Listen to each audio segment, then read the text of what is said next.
freedom, man. That's what it's all about.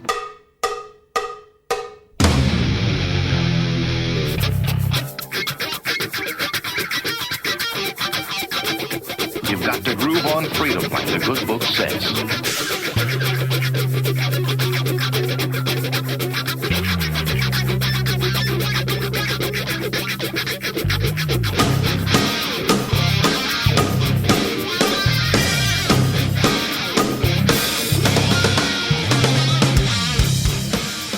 Welcome. You are listening to What on Earth is Happening.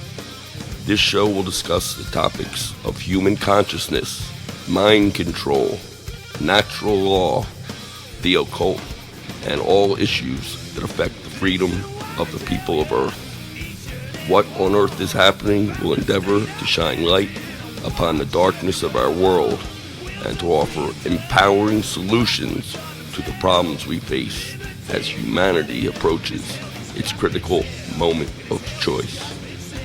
And now, here is your host, Mark Passio.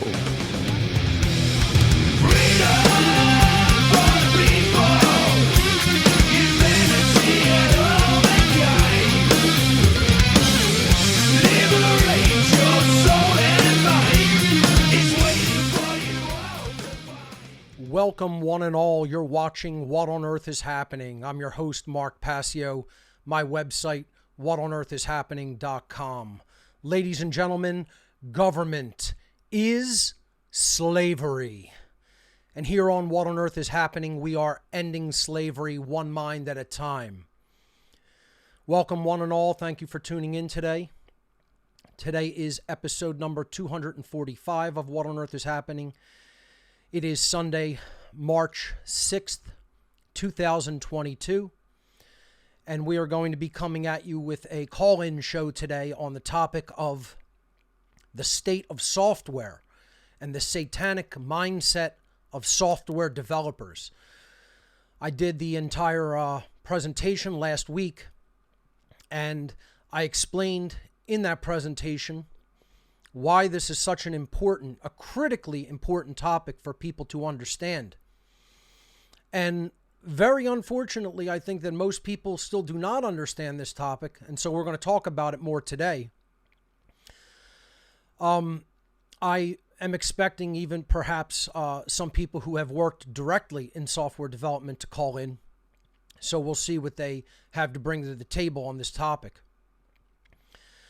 Before we get into the calls today, I do have a few housekeeping announcements, so I'm going to switch over to my laptop and go through a few of those, and then do a very brief review before going to your calls. So let's jump on over.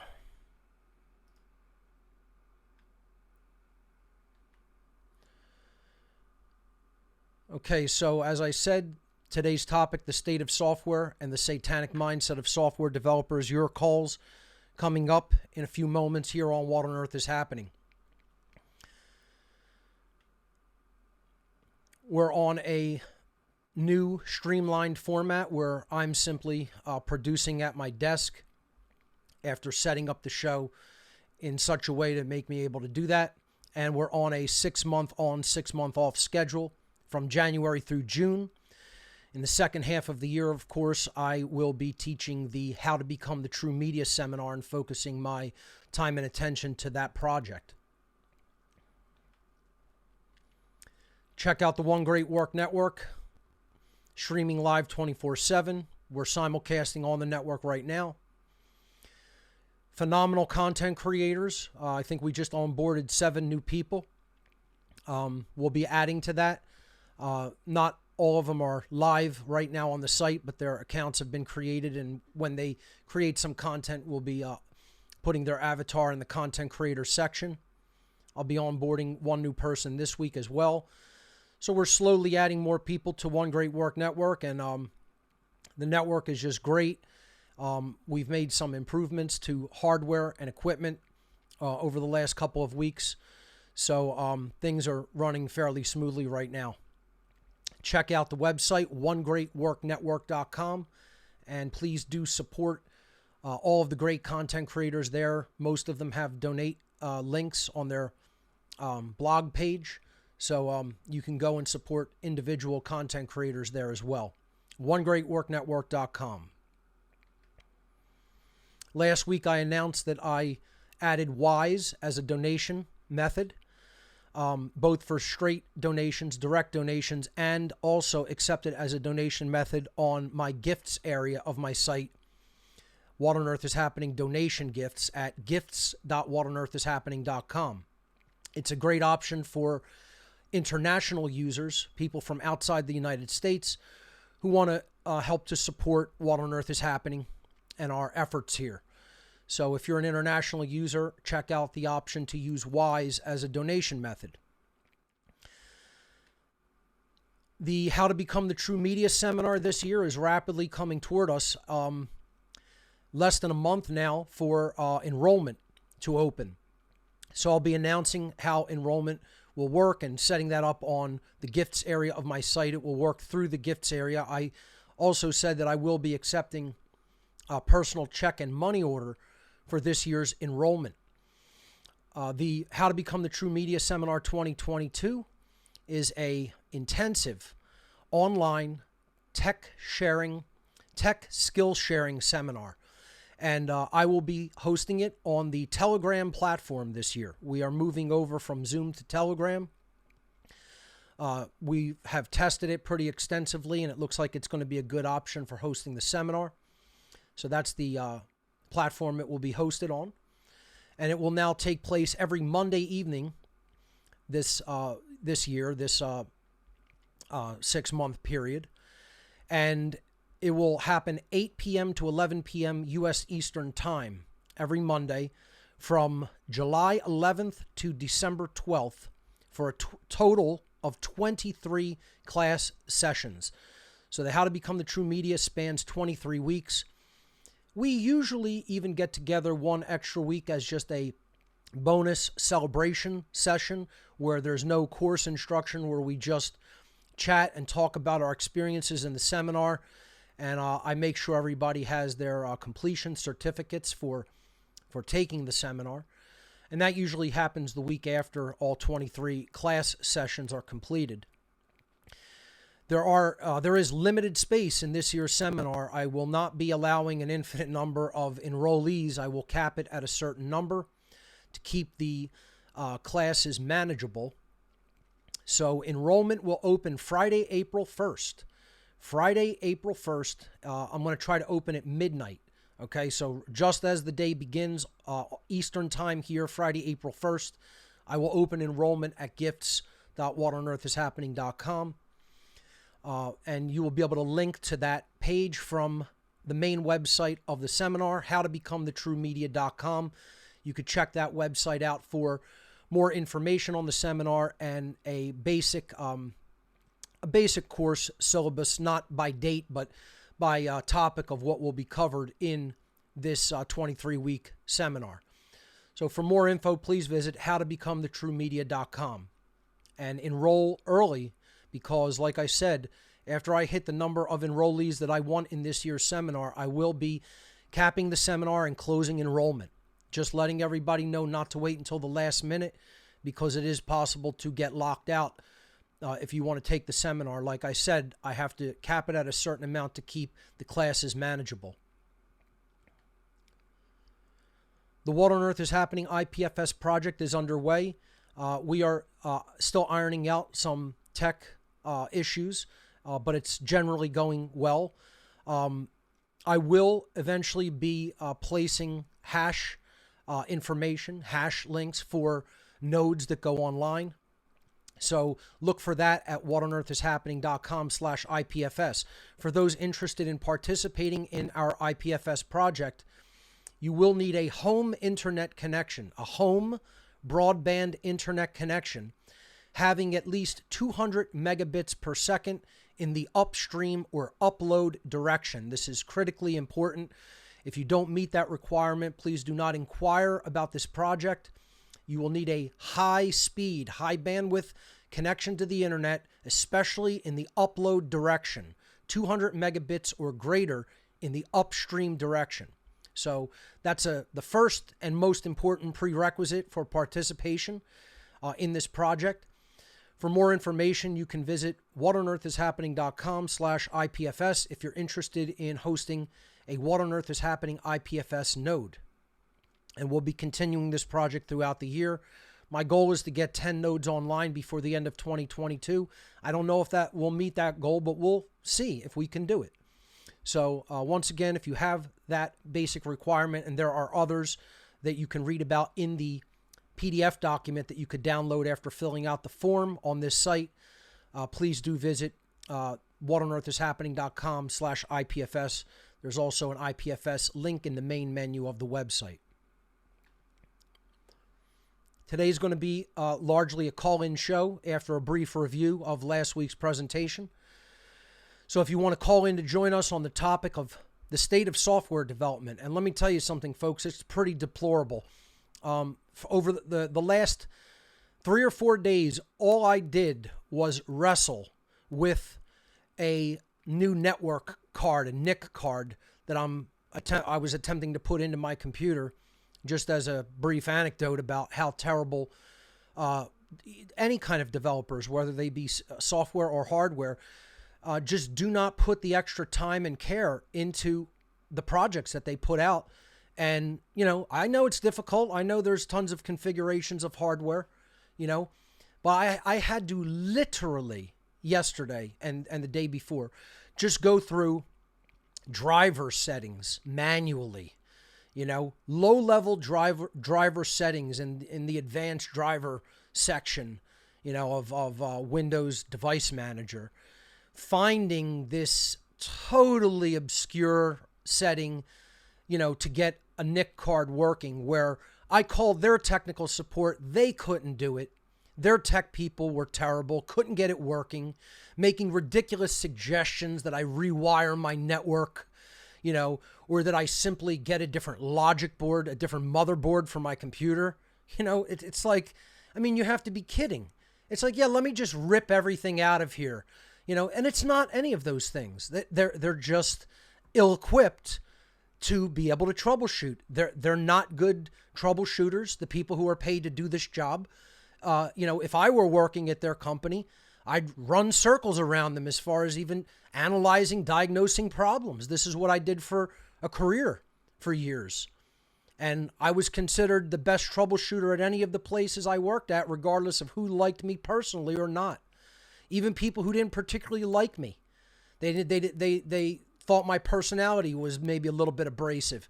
None of them could say a word about my technical skills, because I take my time, I look at everything, I make a informed judgment about what to do, and then I am able to fix issues. And most people don't do that. They, just they look at things cursorily and do the easy thing, or suggest things that have nothing to do with it. And while it took me the better part of 2 whole days of work, I sat there until I got it working. And that's what How to Become the True Media is all about, folks. It's about persistence. It's about finding things and finding issues, analyzing things, making it work for you. Persistence in doing those tasks, never giving up. There's life lessons in that. There's life lessons when it comes to the great work. How many people have given up doing the great work because it's hard? Because it takes a lot of time, because it takes a lot of effort. And they say, they throw up their hands and say, I'm done with this. Taking this seminar is not just a technical education. It's a life education. If you read between the lines and understand that what I'm saying when it comes to technology has everything to do with how you live your life as well. It can all of those axioms and principles can just as equally be applied to general life skills and, the way you live your life. So if you want to join us today for this call-in show, visit whatonearthishappening.com/Discord. That will redirect you directly to the Discord call-in room. I recommend the Discord app. I don't recommend doing this on the web. You can if you want, but basically web browsers don't handle Discord as well as the app does. So you want to get the Discord app first. That's my recommendation. Also, if you're going to call in, please use a headset, a USB headset, or at the very minimum, earbuds and a decent microphone so we don't get echo in the call. If I hear a lot of echo in your call, I'll probably opt to disconnect your call. Also, in the What on Earth is Happening call-in room on the What on Earth is Happening Discord server, you should change your nickname to use your real name. I'm not going to call on people with ridiculous internet handles. As I said in the past weeks, I find it childish, and I really don't even want to attempt to do that on the air. So use your real name. Don't be an anonymous coward. Use your real name on my server, and I will call you if you use your real name. If you don't use your real name, I'm not even going to look at your at the possibility of bringing you live on the air. So that's just how it is. If people don't like it, then don't call in or get your own show and do it your way. So that's the link for calling into the show. You could also use whatonearthishappening.com/show. If you're watching the show there, there is a Discord widget on the page underneath the player, and you could just click connect there, and that will send you into the Discord app, into our call-in room. Be ready to go when I call on you. I'll unmute you from the server end. You don't have the option to unmute yourself. I will do that from the server end, and you will be live. So before we go to your calls, let's review a little bit about the state of software. And as I said last week, this is one of the most important topics that we could actually discuss here on What on Earth is Happening. And I think that a lot of people were thrown a curve when I brought this topic up. I know some people were excited to hear about this topic. I got a few emails about it. I got a few comments on my social media about it, saying that people couldn't wait for me to do this topic because they know people who are software developers and they know what they're like personally in life. And the show last week probably confirmed everything that they had previously thought about most of these people, not all of them.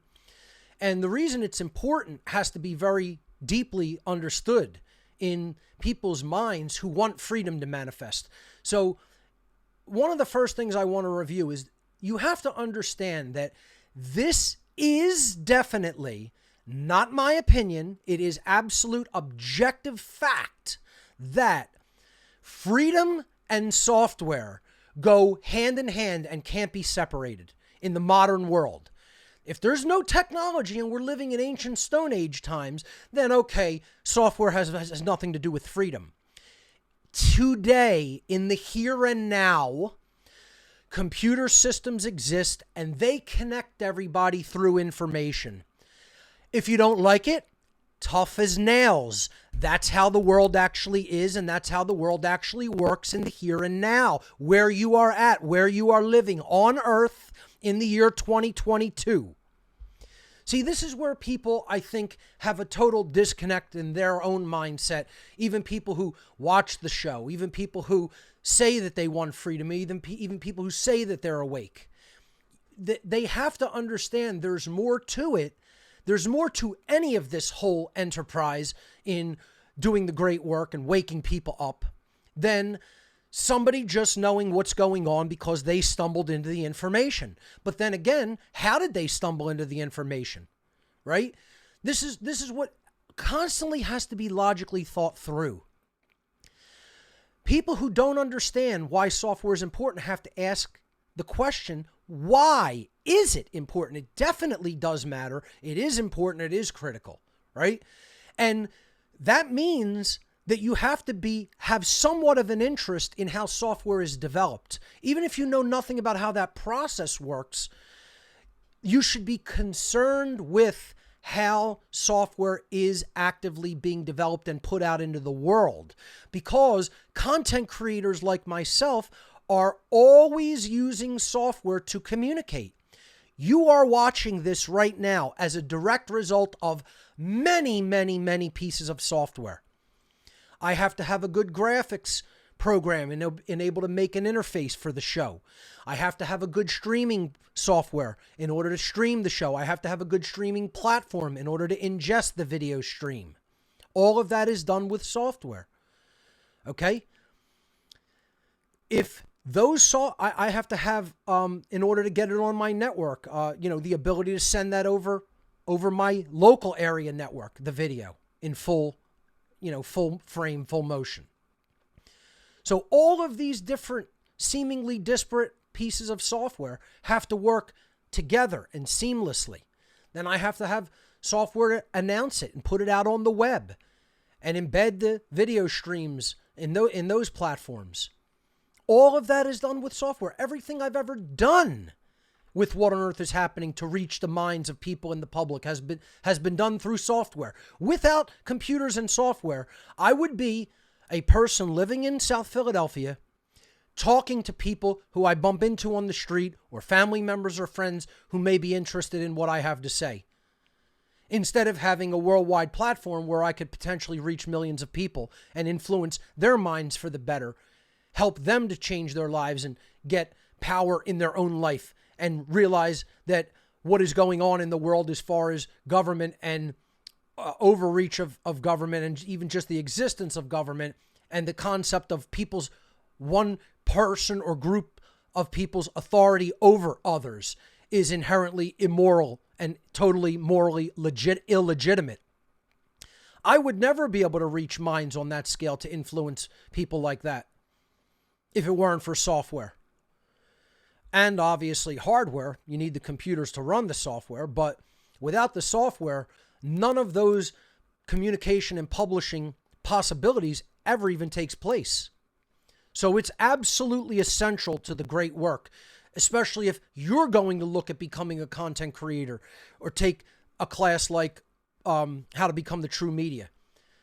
Then you absolutely have to understand the state of software, how software works, what you can do with it, best practices in software, best options for software when you're looking to do a certain task. We're going to cover all of that in the seminar.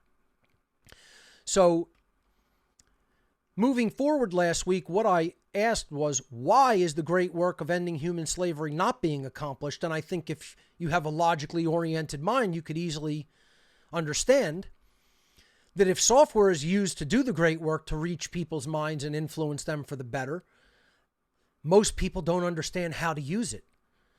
They don't understand how to use it. They don't even understand why it's important. They don't take an interest in it. Most people I know in life take no interest in this topic. And that is the very reason we continue to be enslaved. All the Luddites out there who say, no, this isn't important. No, you're wrong, Mark. No, it's just about talking to people. Everybody who says that doesn't know what the fuck they're talking about.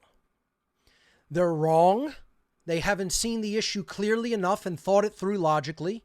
And they believe erroneously that the world is going to become improved magically without understanding this dynamic. It will never occur that way. Okay? It didn't occur that way in the past. First of all, let me explain it like this. In the past, what did people use to try to wake people up? Well, before there was any real technology to be able to communicate and publish, they used word of mouth. That's all they had. They didn't have the technology to spread the word. Okay? What's the first technologies that came out? Writing implements, paper. And then they would write on scrolls and store them so that other people could make copies and then could distribute them. This was the first form of rudimentary printing.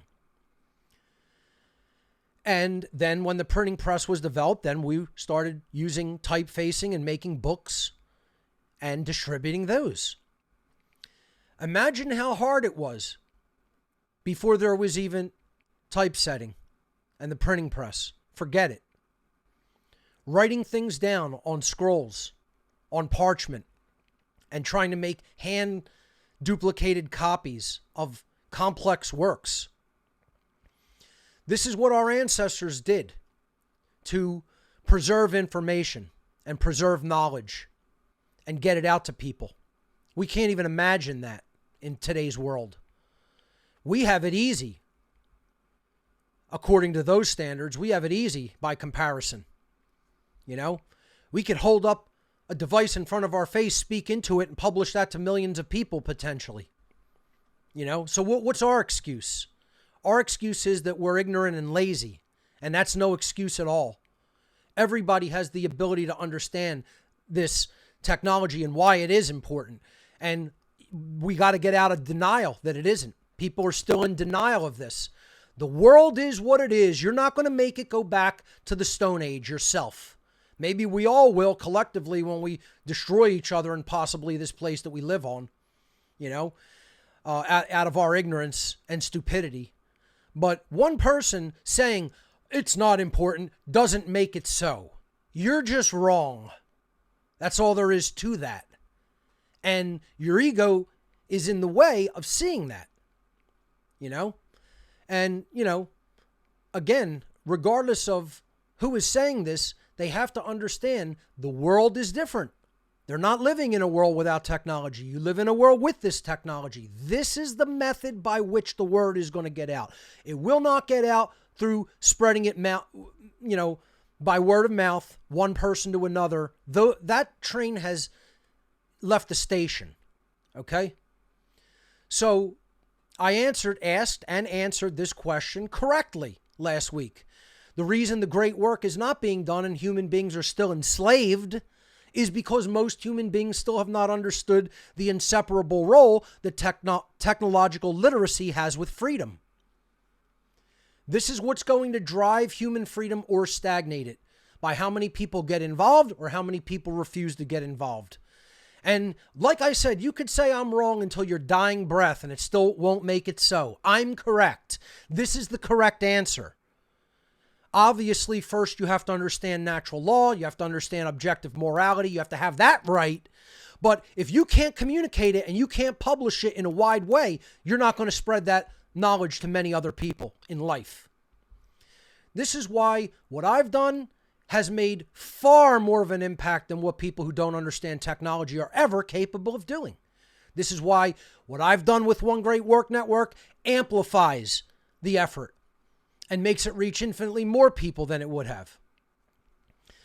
And more people have to understand this and start jumping on this train,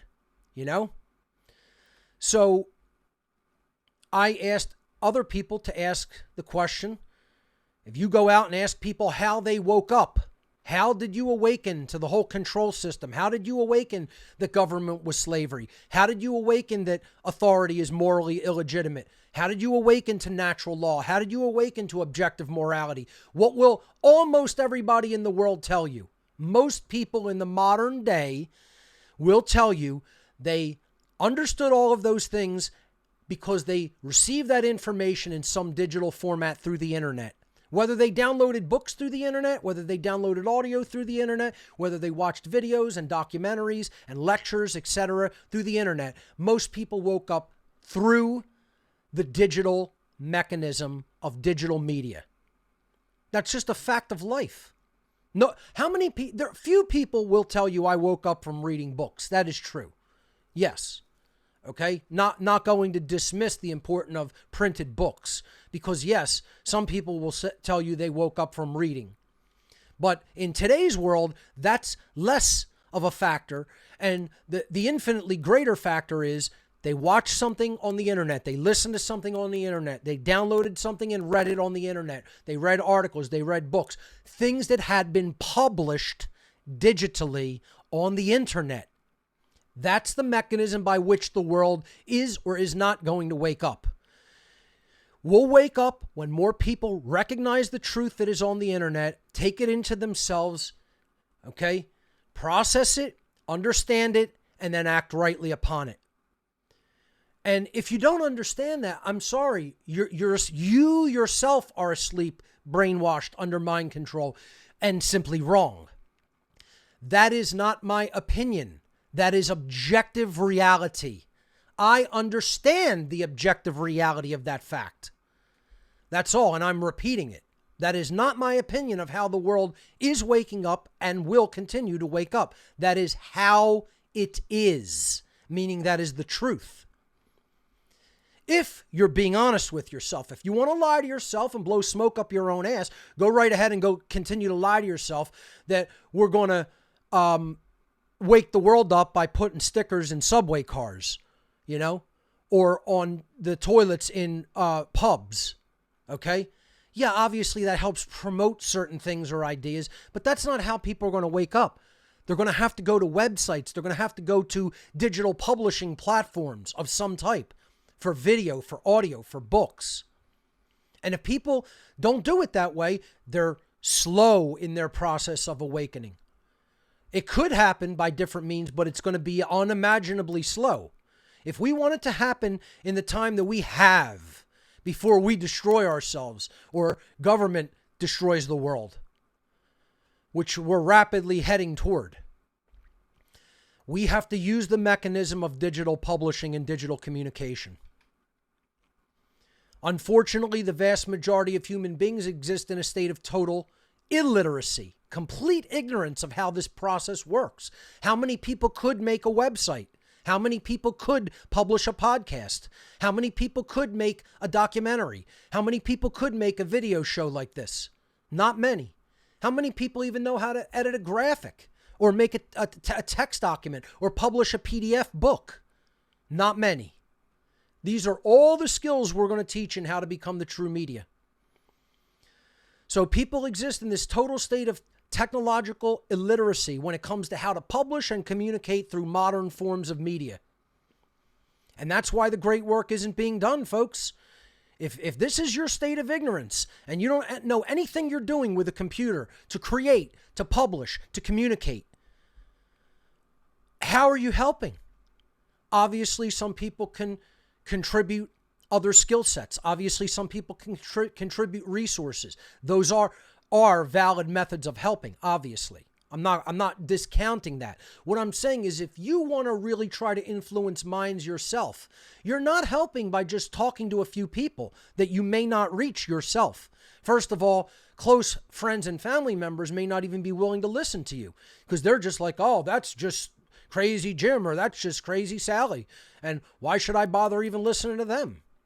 They got to hear it from a lot of people.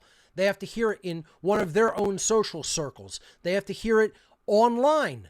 They have to stumble across it perhaps in relation to something that just happened in their life or relation into recent world events. Then they'll start listening. It'll slowly start opening up their worldview. But if we remain ignorant of how to communicate that and publish that type of material, how is that ever going to reach people's eyes and ears? I mean, this should be just common sense, right? And software has everything to do with that. Because the great work will never be accomplished until the knowledge of how to publish and communicate in the modern digital age is acquired by people and then put into action, put into right action, and put into practice in their lives. And these are the technical competencies that I'm going to teach as part of the How to Become the True Media seminar. Very successful over the last 2 years. I expect this year to be no different. The problem comes in with software and the engineers of software. Software developers are a big part of the problem and roadblock when it comes to this dynamic. Software is critically important to human freedom because it is the very mechanism that allows people to engage in modern communications and publishing. Without computers and software, well-written software, we can't effectively do that job as content creators. I mean, just think it through from a common sense point of view, folks. This is what most people don't do. You know, then they hold on to their ill-informed, uneducated, ignorant opinion and try to say, I'm wrong and I don't know what I'm talking about. No, it's the exact opposite way around. I do definitively know what I'm talking about and I am correct when it comes to this dynamic. And, you know, folks, I'm sorry I have to repeat it and just be sort of an ass like that, but you can't imagine, you cannot even imagine people who I've already told, I don't really want your opinion. I know what I'm talking about and doing. And you could see this as ego. I don't really give a fuck. It doesn't matter to me. I know my goal. I know my mission. I know my plan. You're not going to take me off of it. But I am going to comment on the continued stupidity of the human herd. The continued total lack of understanding of people that then want to get in touch with me. Believe me, look, folks, if you're a dumbass, if you're a retard, if you have absolute mush for a brain, if you're a totally incompetent human being, if you have no common sense, I don't want to speak to you. You're useless to me and my mission. That's it. I only want to speak to people who are driven, who are intelligent, who want to assist, who have the ability to assist. If you're a total piece of dross, you are of no use to the mission I am on. And I'm not here to make friends. I am here on a mission. I am here to accomplish that mission, not just talk about it, not just say I want to do it. I'm here to do it and succeed in doing it.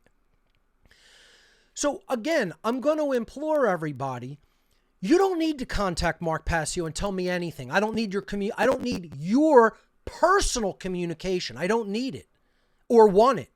I want you to communicate by making media and broadcasting it to the fucking world. Do you understand yet? And I don't even care whether you care that that's what I want to see. You don't need to care about that. I'm trying to explain, I don't want opinions on what I do here.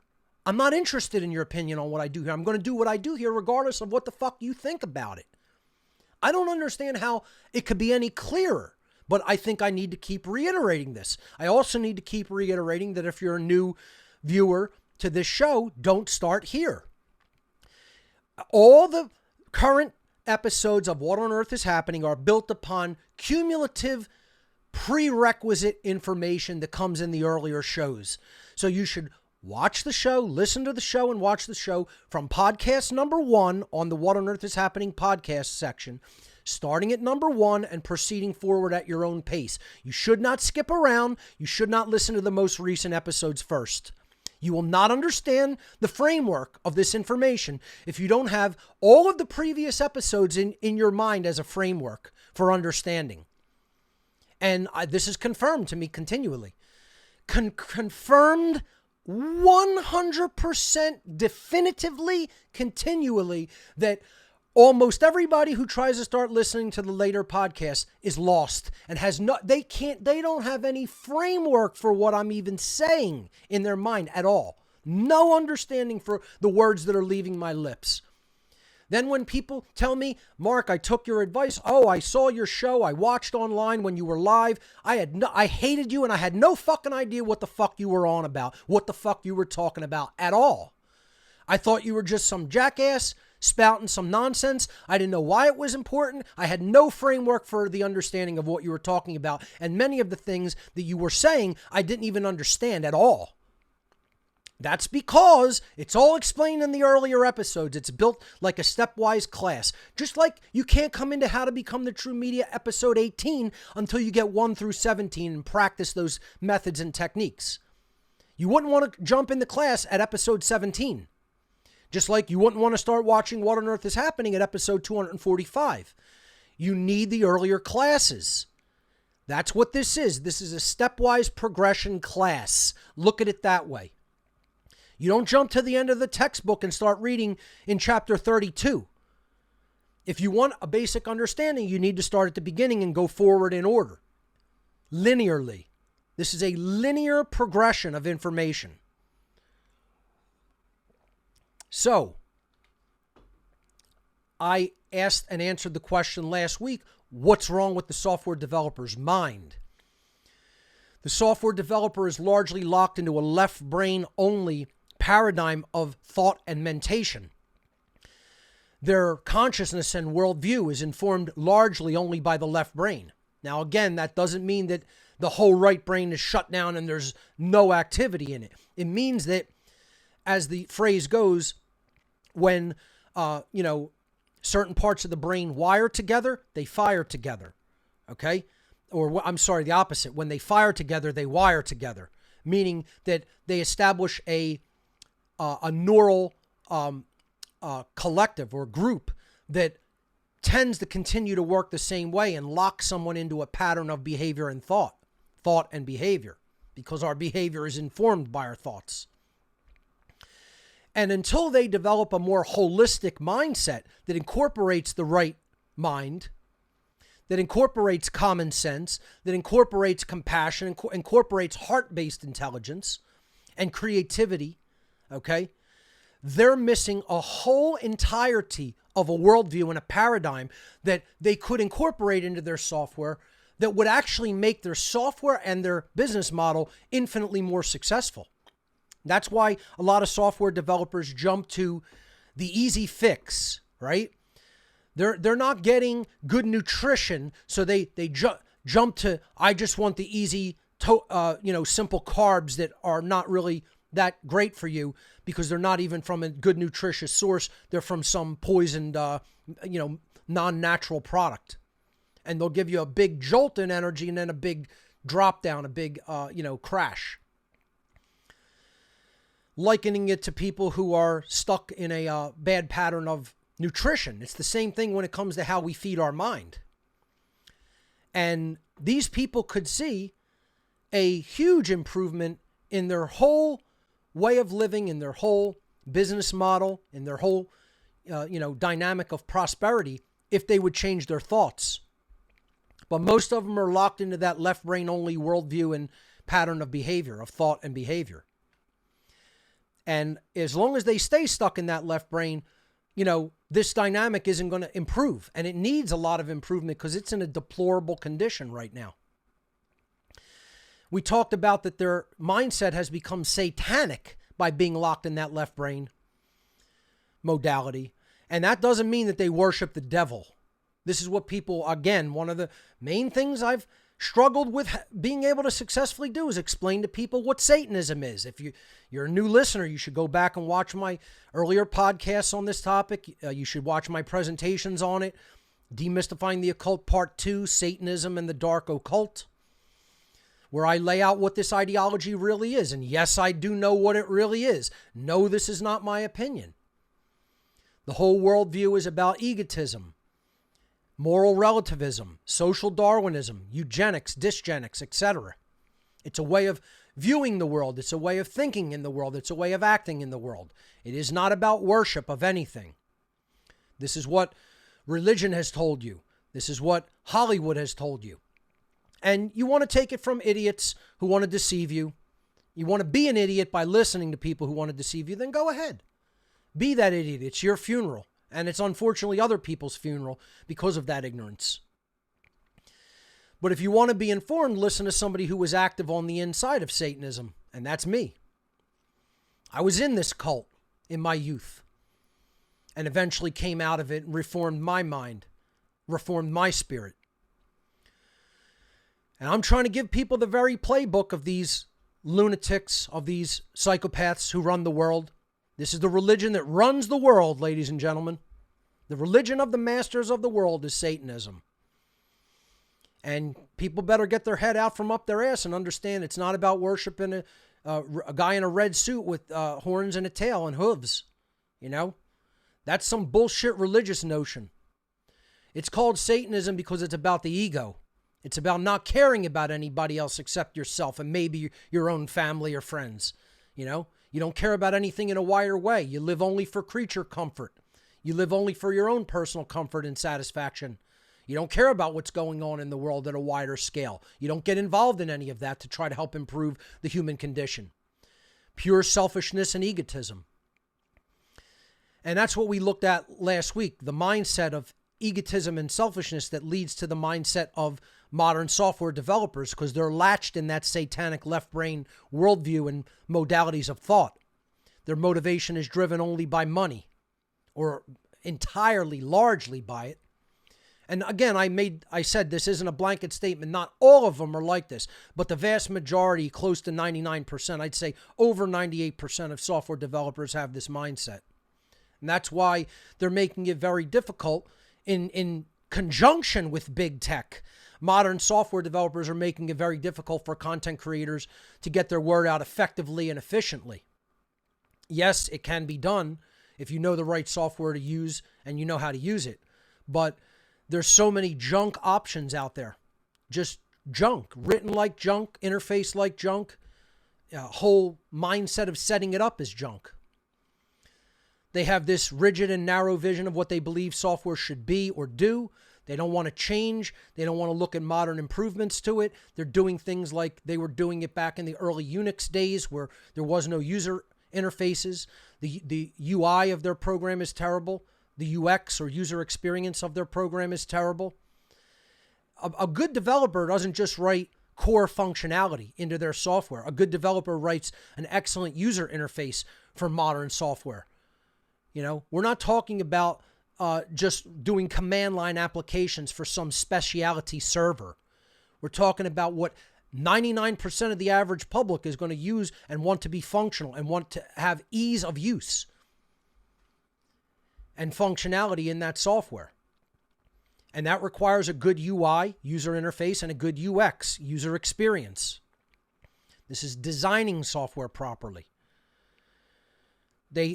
Most software developers have an ego-driven and overly prideful view of their own work, which is often subpar and not that good.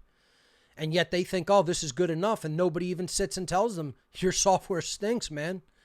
You know, you're terrible at what you do. You think your shit doesn't stink, and it sucks. It's bad. Most developers write terrible, terrible software. I'd say over 90% of developers write total shit for software in the modern world that's practically unusable. And what they're doing is, as I was saying before, and never actually got to the concept, never completed the thought, they're going for the easy fix.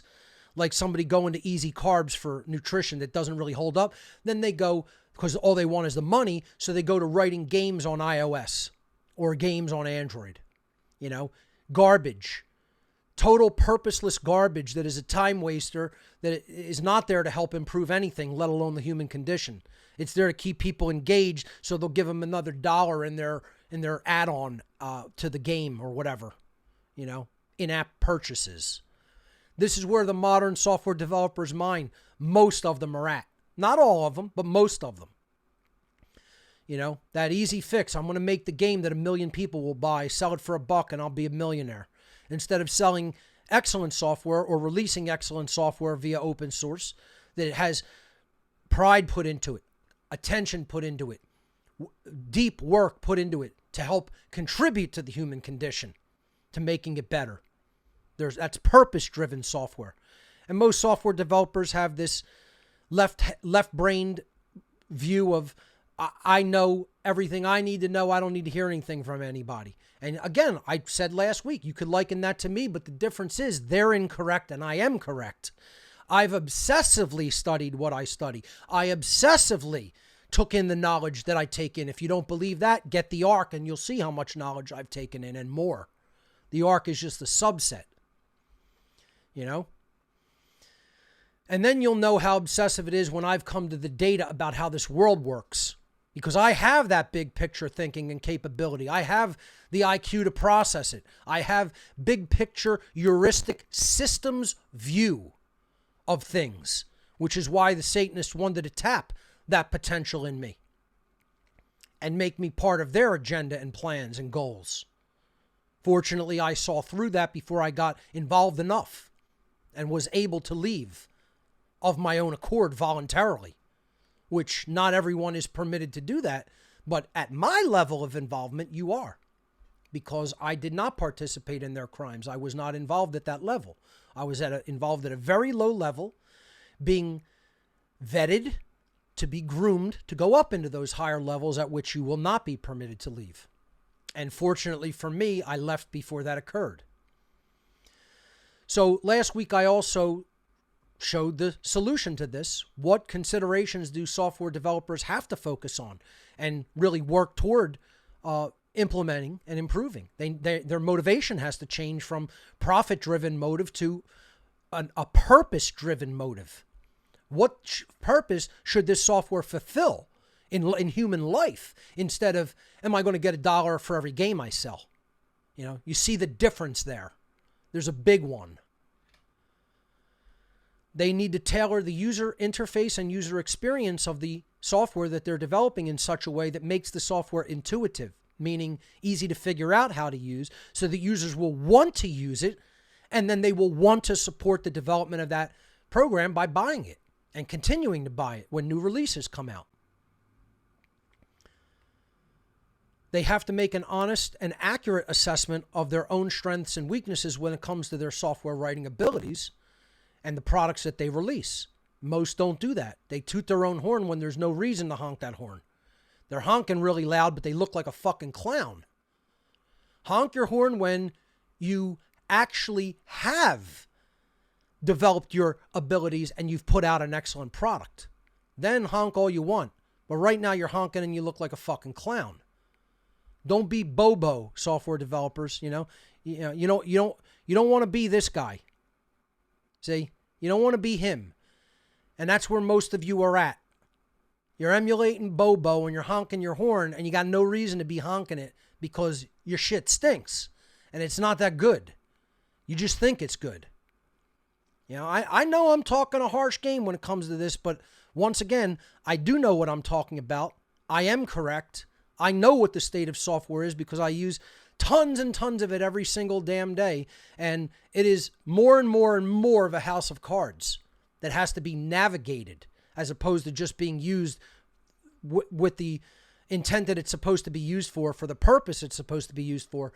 Half of the time is troubleshooting and getting things that are supposed to just work to work at all, unfortunately. And that's because these people are acting like this and they're not putting enough thought into their work because, again, they're in that left brain, ego-based mindset, and you think you're doing a good job and you're not doing a good job. Like I said, people can try to apply that to myself, but there's a difference. I do have the correct answer. I do have the truth.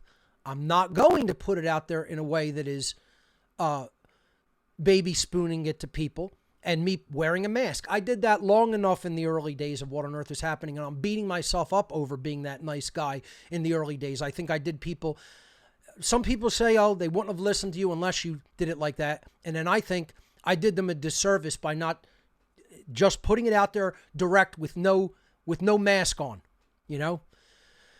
because I was half a Bobo in the early days of What on Earth is Happening by not just putting it out there blatantly the way I do now. I figured, okay, I'm going to tell people I was into Satanism, but I'm also going to be relatively nice because they'll want to listen until they get the information. Now, being that nice guy, I think I did it long enough, because look at how many people actually did listen and get involved. A pissant handful. And that's why the satanic globalists are turning everybody into Bobo here. They've Boboized the world. Let's go back to the solutions here. So don't be Bobo and make an honest assessment of your work and toot your horn only when it's really justified to do so. Because when you toot it, when your stuff's not that good, you look like a Bobo that you are. And then they finally have to have willingness to listen to their users and make improvements that align with the original intent and purpose of the software. Because many of them don't do that. There's glaring things that could be improved. And they don't do it. And it's even maybe listed as a bug forever. I'll give you one example, right?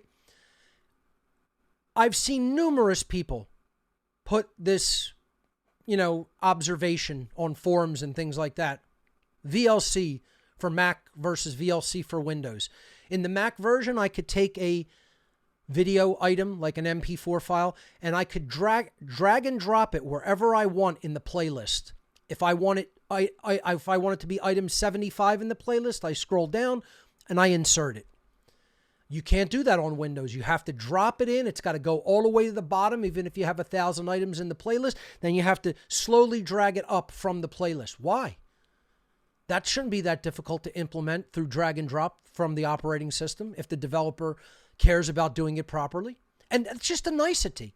Yeah, can I do it? But yeah, is it an extra very annoying step that I could potentially mess up things in my playlist, mess up the order of things? Yeah. Why not just give me that line that the developer did it on the Mac? It's because it's probably a different team writing the Mac version than the Windows version. And they don't build feature parity because they don't care about that nicety of that integration of feature parity across platforms. That's just one thing.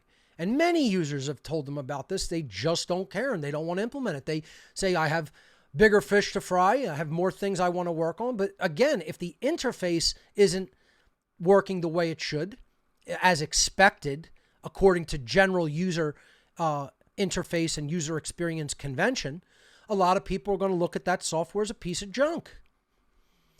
And this is stuff that should just be out of the box, right? It shouldn't be 5 years, 10 years down the line. That should have been not an issue in release version 1. You start writing things with bugs in it like that, that's beta software. It's not release quality software, you know? And people will say, oh, you're being too harsh on people. You're not a developer. We went over this last week. You don't have to be a developer to know what good UI and UX is. As a matter of fact, most people who deeply focus on the UI and the UX aren't developers. They tell the developers how to implement those feature sets because they know that the developers can't see it because of their brain imbalance. They intuitively know that without really knowing the actual neuroscience behind it. And that's why you have UI teams or UX teams that tell developers, hey, no, you can't leave this like this. You got to get this right in the UI. You got to get this right in the user experience. Otherwise, people ain't going to want to use this shit. There's whole teams of people who that's their job. And believe me, I could manage a team like that if I really wanted to. That's how much I know about how general UI and UX works. I may not be able to code in C++ or C#, but I could tell the developer, you're not doing this right as far as the whole user experience goes. So that's my review. I just want to put these other quick announcements out, and then we're going to go to your calls on Discord. ARC 2.0 is available. It's been available for over a year now. 26,000 audio files, 9,500 books, 3,400 videos, all on one 2 terabyte drive that you send to me. This is from the best of all of the information that I have aggregated and accumulated from the internet over the years. I put it on a 2 terabyte drive for you. For more information about the ARC offer and to get shipping directions, visit whatonearthishappening.com/ARC.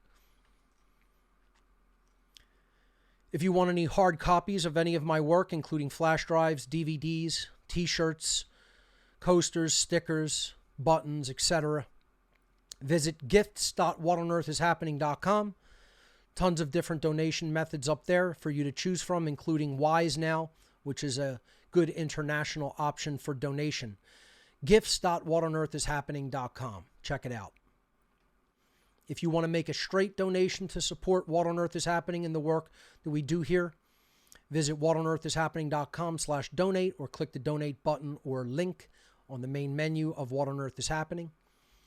And there are many methods of donation there, including Cash App, GPay, Wise, 5 different cryptocurrencies, check, money order, and technology donation through our Amazon wish list, which you can check out. I will occasionally put tech items on there that I require to do the work that I do here. They were completely gone. People had bought anything that I required, and there was nothing up there for a while. I think I have like one item up there now that I require, and I want to thank everybody. The tech donations really, really help out because I get them quickly. I implement them into the setup here, and I can do bigger and better things. I don't require a lot of tech, so I put items on there sparingly, but I will occasionally have items on that list. And if you want to contribute directly and know what your donation is immediately going for because you purchased that, actual technology for me and send it right to my home address, it's a good option for people who want to see exactly how the money is going to be spent, how the donation is going to be used. So just wanted to mention that there again, whatonearthishappening.com/donate for any of those donation options. So that's all that I have as far as that is concerned. Let's go over to your Discord calls right now. So give me one moment. All right.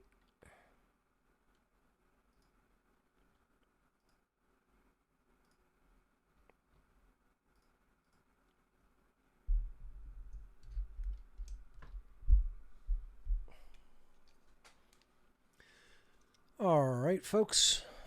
It looks like I was not actually in the call-in room until I clicked in just now. I apologize for that. Some people like to listen in there, but we're ready to take your calls live. Let's see who is here. So, I was hoping to talk to a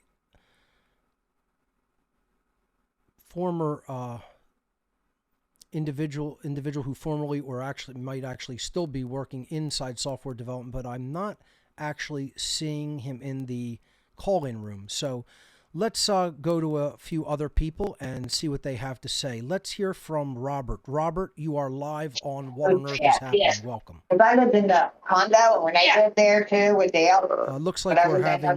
Dale, whatever. Yeah, hold on. Okay. I missed this. Sorry, I'm in the middle of a tattoo. I'm sorry. No problem. Do you want to still take? You still want to ask a question? I was just calling. Just to give you my total appreciation. And I'm so grateful that I really found you and you opened my eyes. And I would love to talk, but I'm a tattoo artist, and my client just got here, and I thought I disconnected, but I didn't. Not a problem. You can continue listening in. And I appreciate. That's exactly what I'm doing. I'm so sorry, dude. I'm a major fan of you. No worries. I appreciate that. Thank you for the compliment, and that I'm glad that the information has helped you to see what's going on. So thank you. Thank you, brother. For real. And I will call next week. And I'm sorry. I thought I disconnected. My client just walked in. This is kind of crazy. Not a problem, Robert. Not a problem. Damn, dude. Total appreciation, brother. Thank you, my friend. Have a good day, and hope the tattoo goes great. Thank you, brother. You got it. All right, let's hear from Dennis. Dennis, you are live on What on Earth is Happening. What do you have for us? Hey, how you doing, Mark? Not bad. Yourself? Good. If you remember, we talked a few weeks ago about, I told you I'm a software developer, retired from that now, but I know that kind of stuff, and Yes. You were going to contact me, but you didn't. Yes. So what do you, I've been extremely busy with different tech issues here at What on Earth is Happening. If you sent me a text in Discord, I will eventually get around to getting back to you. But now that you're on the air, I guess you could put it out there to everyone. Do you see what I'm referring to in the software community and in the software world? What's your take on it, having actually worked in this environment? Yeah, I'm trained in C++, object-oriented programming, those kind of languages, right. Java, these kind of things I know. But when I worked as low-level C, grungy level, manipulating bits and bytes. And yeah, I know the whole software industry. It's driven by money, what the customer wants. And so no matter how great a feature you want, like you say, the project management, they've got the high abstract skills. They've worked in the business, so they know the business itself, and they can direct the developers who've got that left brain. Nitty gritty, get the logic right, get the code right, and get all that grunge stuff out, right? But you really got to have both, right? But they've got a bit of both, but they separate the project management from the developers because they do think differently, right? Sure. But being that I worked as a pharmacist and I worked in the programming the very software I used to use as a pharmacist, so I developed that left brain and the right brain and the intuitive, and I'm also a writer and spiritually minded. So I think I've got a pretty good balance now, although I went through some difficult things. I'm much more balanced, I think, in how I think left and right. Mm-hmm. So when you're talking about programmers or left brain, yeah, they do stuck in that logic, nitty gritty. They're not too abstract. Well, they're abstract, but it's not largely. You can't say it's all the time or a total blanket statement, but largely that is the mentation. Right. So yeah, the best ones, and then they sloppy. Well, I got some developers. They got good skills. They want to maybe do more, but it's all run by the project management and what the customer wants. I have a couple of questions for you.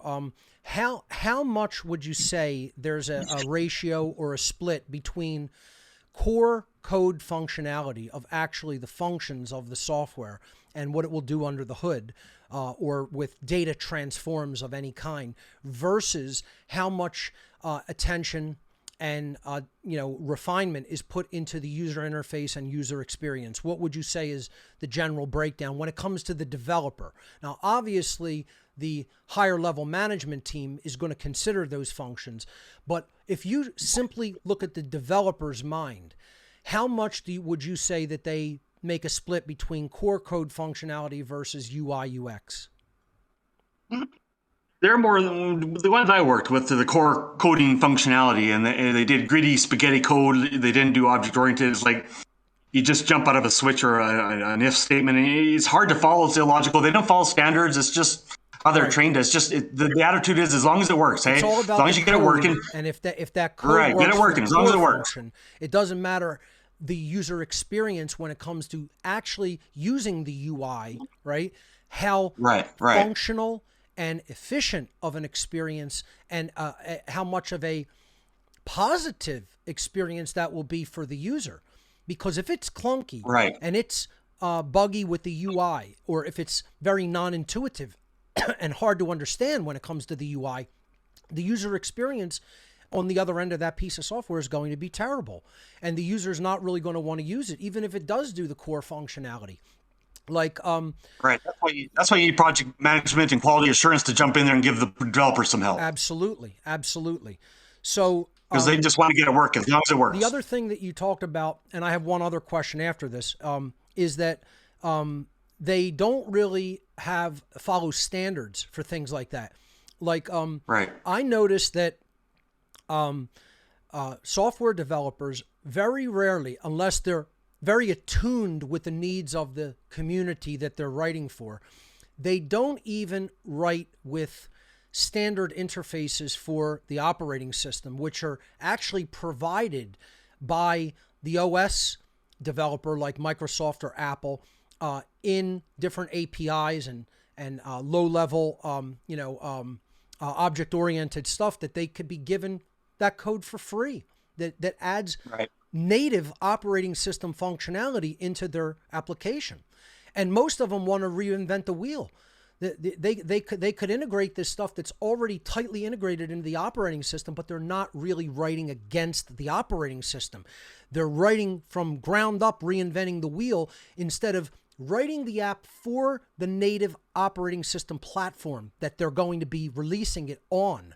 I see that over and over and over and over and over again when it comes to modern software. Do you concur with that? Do you see that that's what developers largely do?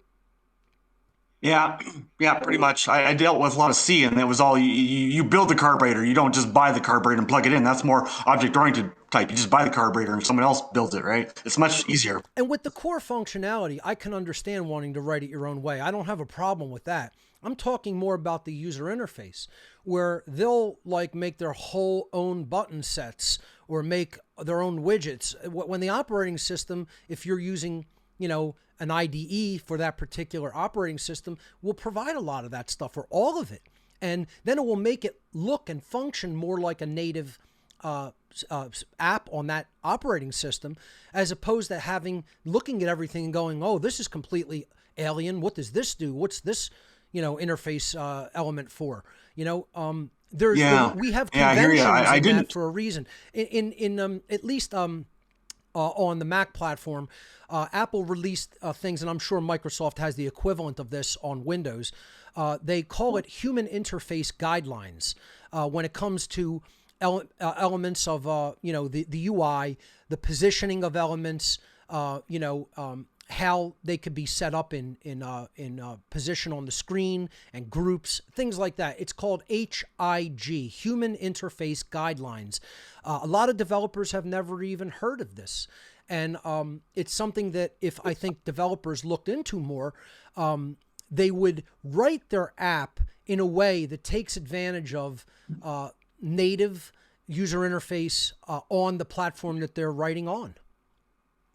Right. Makes sense, because I didn't do a lot of app development, but yeah, you just use what's there and what's convenient, what is the best for the customers or user's experience. Makes a lot of sense. Right. At least in the user interface, user experience. Again, core functionality, I understand you want to write your own functions. You don't want to just plug in something else that you took from someone else. That's understandable, and I don't have any problem with that.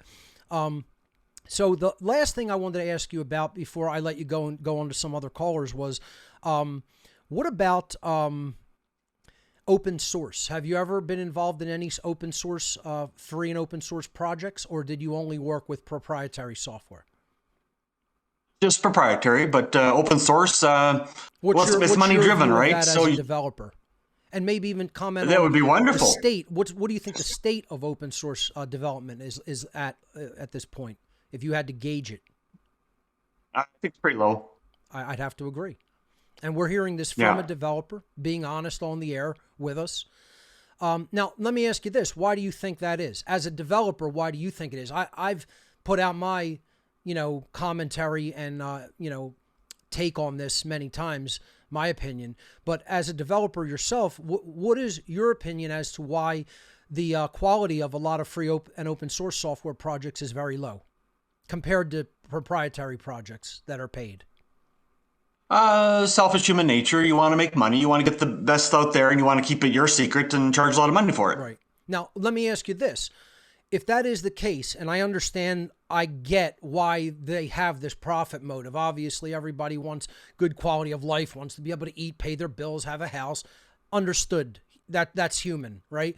However, why can't the open source developers reach to something better, higher purpose, that is purpose driven? Why, if they want the software to be free for their users, then why can't they make that shift in consciousness to say, no matter whether I make money at this or not in the long term, why can't they go toward that purpose driven motive, release attachment from the profit motive, and really, really, really put their heart and soul into making something that is very, very, very good? So is it a matter of not being able to find enough people for the team effort? Because obviously a lot of software isn't one person, it's a team effort. But can only money organize that, in your opinion? Or can that profit motive be transcended and people come into the free and open source software community as developers, working as a team for a higher purpose, and amp up the quality to the level of proprietary software or even beyond because they have a purpose-driven motive? Is that possible, and how do you think they get there? Yeah, it's money motivated. I mean, suppose you had Bill Gates says, here, you just do some open source, guys, and I'm going to, the money's no object. Go ahead and do it. Make the best open source you can. We're going to give it away for free. Even if Bill Gates totally funded it, there's still something in human nature that says, if you're not going to charge, if I'm not paying a lot of money for it, it's not good quality. If it's not paying around the same price as what a competitor in the market is going to charge for it, it's crap. But even if it's not, it's excellent. Yeah, I understand that mindset. It's definitely not the case, because some free and open source software is excellent. Excellent. I mean, top notch. I would say largely I would concur with you that most of it is poor quality. And I don't think that has as much to do with user expectation as with the developer is simply not putting a lot of their care and attention into it because they're not receiving money as a result. That to me, that strikes of the axiom, if it's worth doing at all, it's worth doing right. If you don't want to do it right, then just cease development and don't do it. And you do see that a lot. You see a lot of abandonware in the free and open source space because the developer moved on to something else, perhaps got a better full-time paying job, stopped using this, doing the free and open source project as a hobby. I think the developers need to stop looking at any of this as a hobby and start looking at it as a life-oriented, purpose-driven project that is there for human improvement. Really, I think if people don't look at almost anything that they want to do in life with those type of motives and only focus on the monetary motive, we're not going to help improve the human condition to have a better future here. Personally, that's my take. Right. Yeah, no, I hear you. And at my age, I'm 52. I've definitely matured and changed, and I want to do quality, good work, the great work, quality work, programming, whatever I do. I'm not money driven so much anymore, right? Well, that's good to hear. It takes maturity with age. Not to say that you got to have money to live, obviously, in our world today, as it stands right now. I don't fault people for, obviously, wanting to make an income so that they could take care of and, maintain quality of life. No problem with that. It's just when it becomes the only a drive or motivation for a project that potentially has avenues that could help humanity and advance humanity, I think we have to try to shift that paradigm over and say, even if there is no money in this, I'm going to commit to the project and it's going to be part of what I do. I'll make the time to do it. And I'll not only make the time to do it, I'll make the time to do it right. So hopefully we see more developers develop that type of a mindset.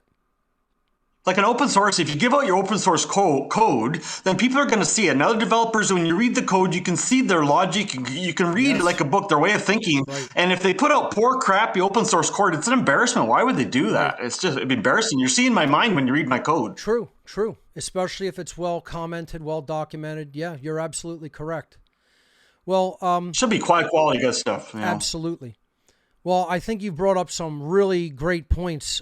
So I want to thank you for the call, Dennis, because, no problem. Really a lot of good insight there. Thank you for your commentary on the state of software today. You betcha. Hope to hear from you soon. You got it, Dennis. Thank you. Bye. Excellent. All right.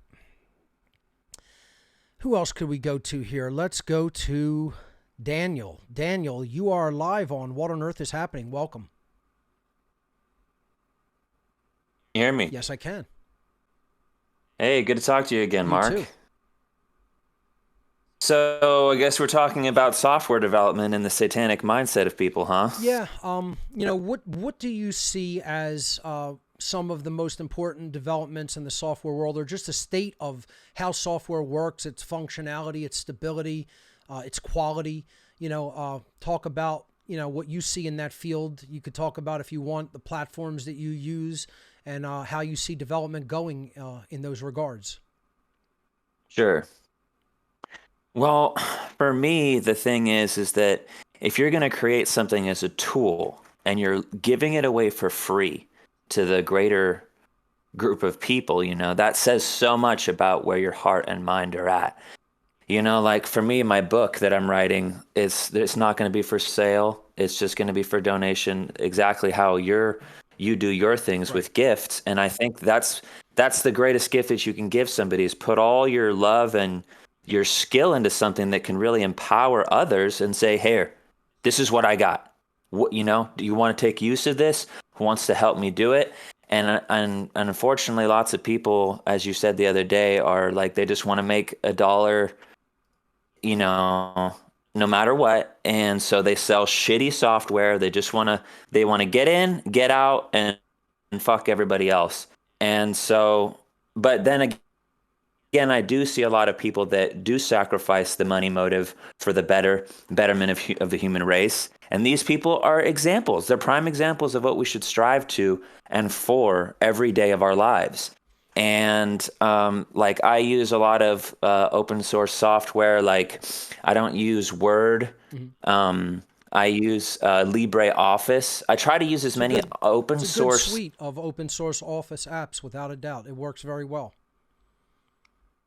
Yeah, and you can save so much money, because Word isn't cheap. Sure. Like, you get, you buy the whole suite or whatever, it's $200 for the year, and then they get you with all these things, and then you're locked into their stuff. Right. And also, it's like it's a mindset. I'm not gonna go with the big box store, the easy come, easy go. I'm gonna figure out how this stuff works. I'm going to take a chance. It's like, for instance, I don't use Amazon Prime for any reason, right? And so I use all these other websites. Like you were saying the other day, we need to get used to just going to people's other websites instead of Facebook or Google, because they censor 97% of the internet, people. 97% of the internet cannot be found using Google or Facebook. That means that only the 3% that they've chosen you will see. Even their search algorithms with Google are terrible anymore, and you could look up solutions to tech problems, and you used to find forums very easily, and now it's very difficult. Their search quality has gone down so badly that even finding solutions for problems takes longer than it used to. And it's so quick to figure it out. You just open DuckDuckGo and you open Google, and then you say something simple like censorship. Google will say censorship is necessary because And then DuckDuckGo it'll just give you what censorship is or what's going on with censorship, and it very clearly shows you immediately this platform is leading you into what ways of thinking that it wants you to do. That's right. And the open source is the same way. The vast majority of open source material doesn't lead you anywhere except for this is a tool. We gave it away for free. It doesn't do what the other stuff does, but it's not going to sell you ads. Right. It's not going to harvest your information and sell it to the three-letter agencies so that they can figure you out and dissect your very being. And then, because this is all pre-crime, pre-thought. This is Minority Report level shit, where the more we invest in the architecture of the pre-planned, pre-thought out internet, where we don't have any free will and we don't know how to use these tools. It's like you feed a man for a day, you fed him for a day. You teach a man to fish, and then you fed him for the rest of your life. Open source software is exactly the same way. When you use open source, you're taking your own life into your own hands with the internet, with these different tools, and you're going to say, all right, I don't know everything, right, but I know that it's better for me to support these people who are giving away stuff for free, or at least for much cheaper. They're not after the big bucks. They want to continue doing the things that they're doing, but they're not money motive driven. Let me add an addendum to that real quick. When it comes to open source development, I love it, and I want to be a champion of it. Like I would love it to be the major ways that people get software in the modern day. And I love the model of it. I think that is definitely how software should be from Jump Street. However, having said that, I agree with the last caller that much of it is subpar quality. And my take on how I personally use software is, yes, I love the open source community and want it to improve. I want to see it succeed, which is why I'm being honest and harsh when it comes to the state of software, especially open source software. I think this would most certainly apply to in a big way. But here's my personal, pragmatic, everyday, utilitarian take when it comes to how I use software on my own computer systems. I have to work with what's going to make my job go the smoothest, the most efficient, the easiest, not frustrate me, and get the word out to people. And my take on this is, if I can use an open source tool to do that, I will. But the open source tool would have to be of the highest quality and the most high efficiency to allow me to do what I do. If I can find a proprietary tool to do that job at a much higher and more efficient level that eliminates frustration for me in my daily activities, I will use the proprietary tool immediately over the open source tool. So functionality is really all I'm primarily concerned about. I will use something that would intrude upon my privacy as long as it does the job better. So this is what I'm saying is the open source community has to understand we all want those things that you just referred to, and very rightly so, that people should strive to disconnect from the system, not have things spy on you, store your data and sell your data, etc., things like that. However, I am going to take a little bit more of a pragmatic approach to say, if you're not a content creator, you could deal with all of those other quirks, frustrations, inefficiencies, right? That's understood. You might sacrifice having to go through that for not having your data harvested, having your privacy respected, etc. When it comes to what I do as a content creator, I have to have highest efficiency, quality, lack of frustration, lack of technical problems, or that is all I will be. It's already now largely what I'm doing all day is putting out fires, putting out technical problem fires. Okay. I need it to work flawlessly. I need it to work efficiently so I could just do the work that I need to do and not fight with software all day.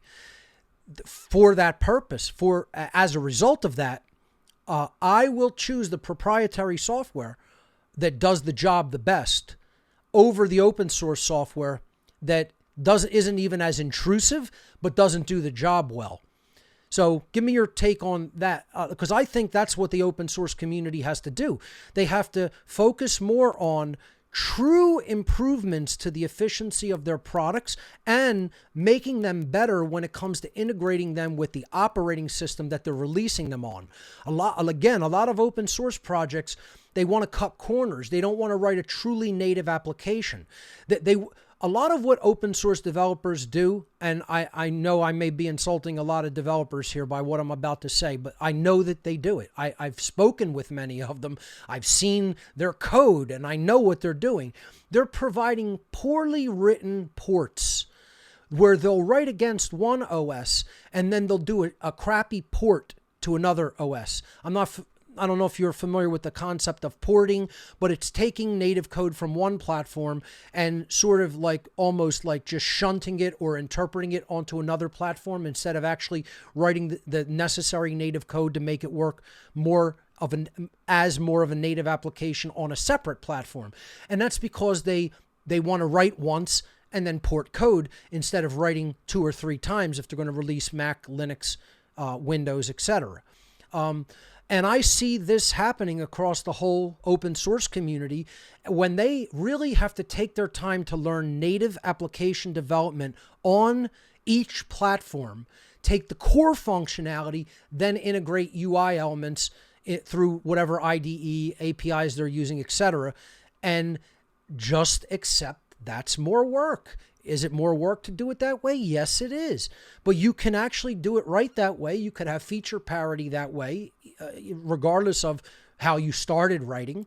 It's just more work. It's more crafting. It's more dedicating of time to your art.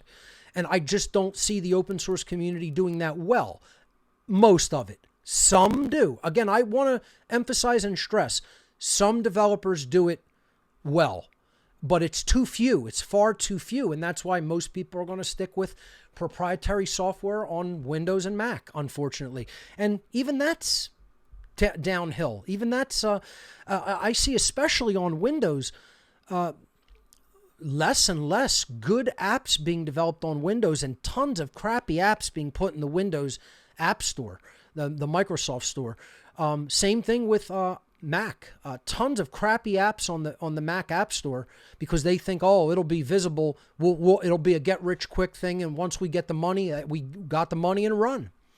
And I think the app stores have badly hurt good proprietary and open source software development natively on these platforms, and it has actually limited the quality of the choices when it comes to really well-written software, as far as I'm concerned. I very, very rarely see myself going to the App Store and saying, that's a great piece of software, I have to buy it. It's such a rarity that I might download a couple of free tools on those platforms, and that's about it. So give me your take on what I said there regarding usability of open source software versus proprietary software, using it in your daily workflow. I'd like to hear your take on that as a developer. Well, first of all, it's by design what you were saying about the App Store not being a good choice and them fucking over everybody. They know exactly. They're taking stuff off the top. They're preventing people from really being able to or wanting to develop their own materials. And then Apple has full and total control over who gets to sell their stuff to market. And so this is the big tech platforms and everything. And that's what they do, is that they make sure that they have total control over things from start to finish. And the little guys are screwed over, and then they have to do their own thing. What I'd like to say about your question is that we basically have to be like the crew of the Nebuchadnezzar right. in the Matrix. We hack into the main software, like the Matrix, like Facebook, Instagram, TikTok. We hack into them. We get the people willing and able to do the work, the great work in the real world from there, and then we port them back into the open source software, and we give them the tools and the reason. Why is this better? Why is this a better choice? for not only you, but the people who you're engaging with. And that's the most important thing to get across to people. It's like, okay, here's this other option. Why is this superior? right. Why is this a better option? And if you can't successfully relate that to somebody, then maybe you should, look elsewhere for how to spend your time. That's what I'm looking for, more people to understand these ideas and communicate them to the whole software building community. I wouldn't consider myself a deeply entrenched member of that community. I'm not really active in those circles. But if we took these ideas to people who are active in those circles, if they championed these types of ideas, I think we could see a lot of improvements to the whole open source world, even when it comes to operating systems like Linux that are released as open source, projects. So I think that's a great idea, what you just said. That's what we really do need to do is start communicating these ideas about how software really should be seen, should function, the purpose that it should be written for, to provide to humanity. If we get these ideas through to this community, maybe the free and open source community can become what it was intended to be. And also, it's not like we're Luddites or anything like that. We're not trying to destroy technology or go backwards. We're just saying, look, this technology is profound. It has all these capabilities, but it's being misused. It's being harnessed towards the control of people in a negative way. And if we can get these software developers to feel like they're doing something honorable, something great, something that it's like they're heroes all of a sudden, and it's not like they're hackers, or there could be a lot of negative connotations about what they're doing, and a lot of people look at them that way. You're not using really Word. Could be heroes. That's not even a euphemism or something. They could be champions in this community without any doubt. There's no doubt about what you just said there. That's absolutely accurate. Continue.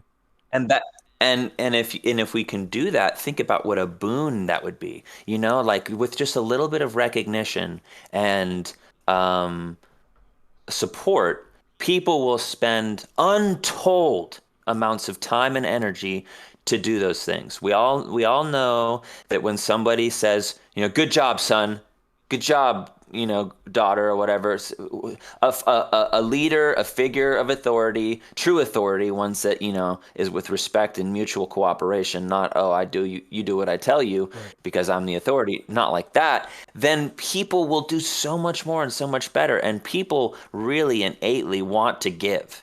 And especially like people that are on their computers a lot, they want to be recognized a lot, because they don't interact with people in the real world. Right. So if we can get them to say, I worked on this new app, and it protects people, and it's free, and it's better than Instagram, and then they get a bunch of kudos, because we have to make freedom cool. We have to make truth, love, and freedom the coolest, most badass thing that you can do. It's the true counterculture. It's the true statement of resistance to the tyranny that we see all around us. And I think it isn't really that hard to do, because it just takes the right momentum, the momentum of the moment, and saying, we did this, even though there was no guarantee we were going to get paid. There's no guarantee that we were going to succeed, but we did it because it was the right thing to do.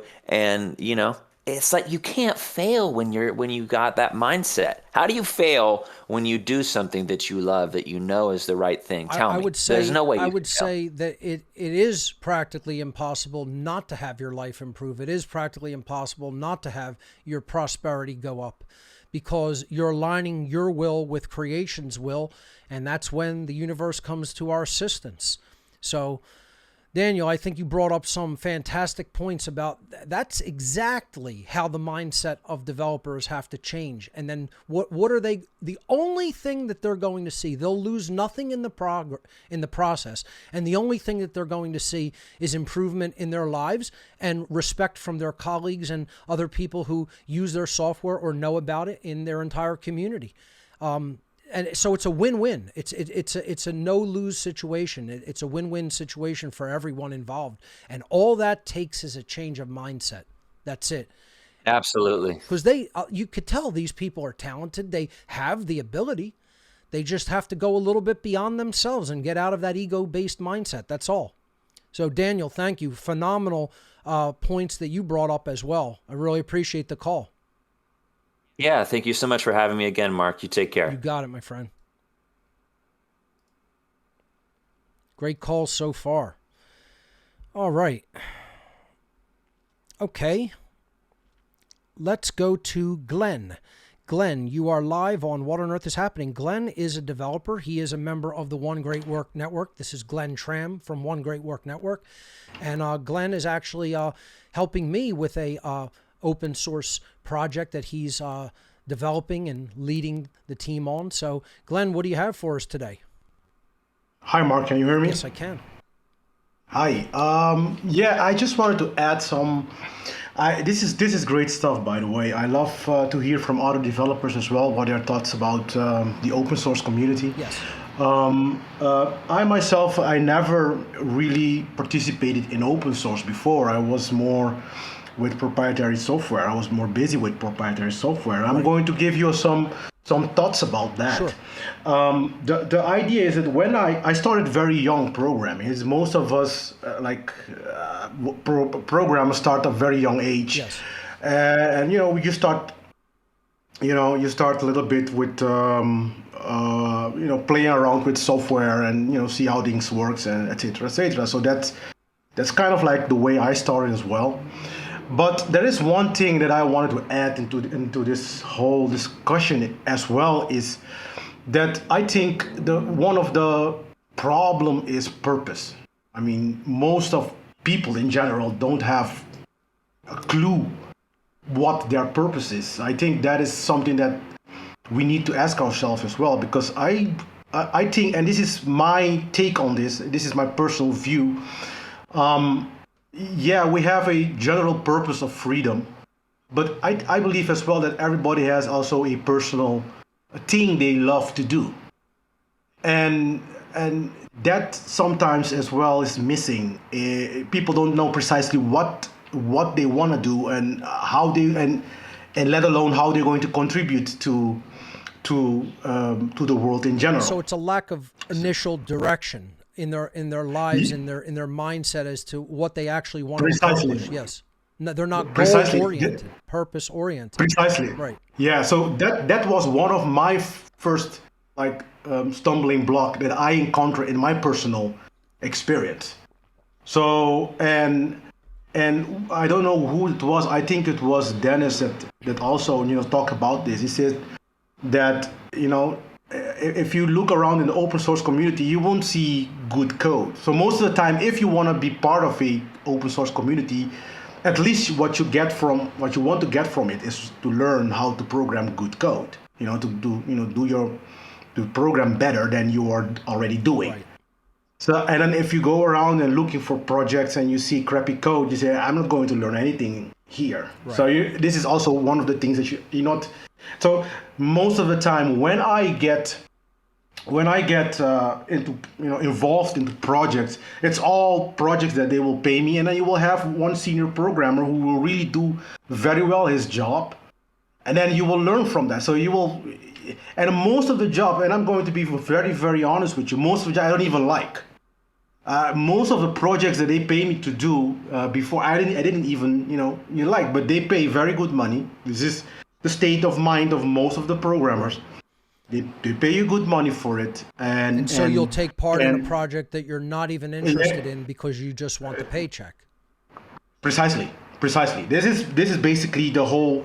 This is how it works. And if I wanted to even work on something that I do like, most of the time I say, we don't need people for that. We need you for this part of the project. So go there, and then you're going to stay. Yeah, and then you're going to just do your job. And this is something that you will encounter a lot and I know even developers don't even like to develop, but they are just doing it because they pay them a lot of money. So they make a career change, and then this is where this open source is not really full of people that really you know, put their whole mind and whole soul into it. So this is like this is what's happening right now. And the reason why I started to, I said, you know what, I'm going to be part, at least because I'm also creating content online, so you know how it is. So I will have to make a way that I will have to have really more time to develop more for the freedom community. And I'm going to tell you why. I was horrified when I was in Holland that that you will have, and this is all based on software. You will have, like, I don't know if this is also true in United States, but you will have like a cop and a agent of someone from the tax company. They will stay together on the street, on the high street, and then they will pull you over just to tell you that you have to pay taxes. So you are due some taxes you didn't pay, and they catch you on cameras. So one way or the other, that camera is connected to a database that will search for your name and your information. And then if they have, like, they know that you have an open invoice of something that you have to pay, then they will be able to, follow you and maybe even sometimes take you to jail if that's their purpose, just because you didn't pay for. This is for actively implemented in Netherlands Holland, right now? in Holland. Wow. Yes. Yeah. No, So I don't think anything like that is actively implemented right now, as far as I know. This is some type of a tracking mechanism that you're saying, like that the equivalent of the IRS has in. I'm sure the ability exists here, obviously, if it exists there, but I don't think that practice is underway here. But that's actively going on in Netherlands. Wow.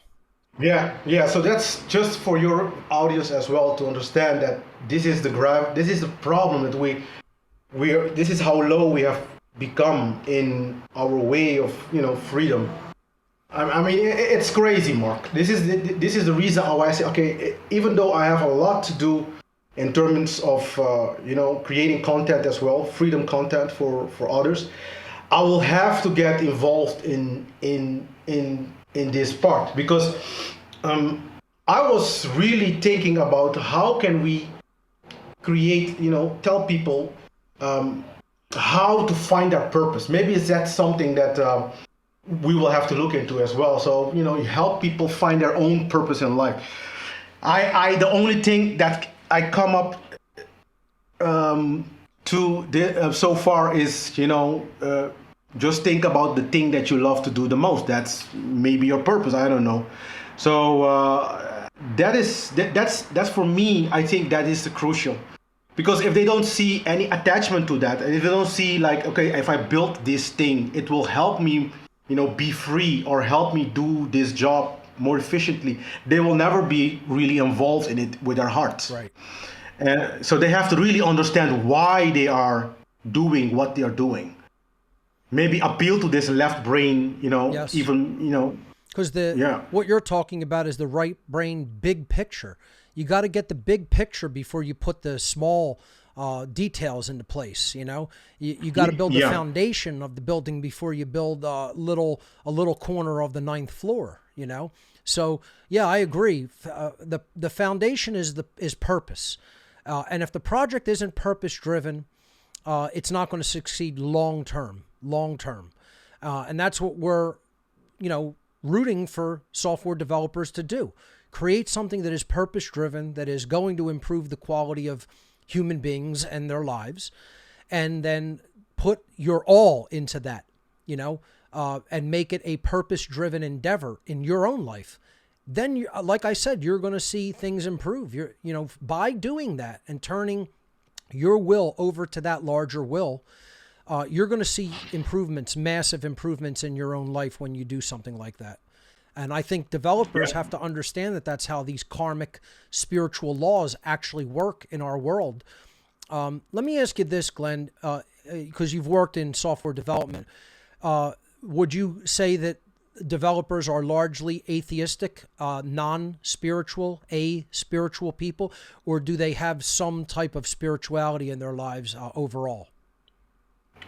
And this is again my personal experience. I never encounter any software developer that's really believe in anything. There you have it. There you have it, folks. And that's not just atheism. That becomes Satanism, because you combine that with selfishness and egotism, and that's the path to Satanism. That's the path to a satanic mind, right? Yes, these people aren't actively involved in the workings of satanic groups. I'm not making that claim, never have. What I am saying is that they are taking on the mindset that the Satanist is putting out there into the world for people to latch onto and become a de facto Satanist, a Satanist indeed, a Satanist in how you think and how you behave. And that's the success of the sorcerers of our world. That's the success of the dark occultists that are really running the world. They have given us a lower level variant of their own mindset. So there you heard it right from a developer who's worked on development teams a lot in the past and is still actively developing. And, Glenn says there is hardly any developer he ever met has any spiritual belief system, has any spirituality in their lives. They believe in nothing. So they're atheistic / satanic in their thought. Yes, go ahead. Yeah, so for me, if the way I look at it, Mark, and I think maybe you can shed some light on this as well. The way I look at it is that first you will have to start, people have to start understanding that there is such thing as truth, absolute truth. And this is one of the first things that I would say, that they would say, no, it doesn't exist.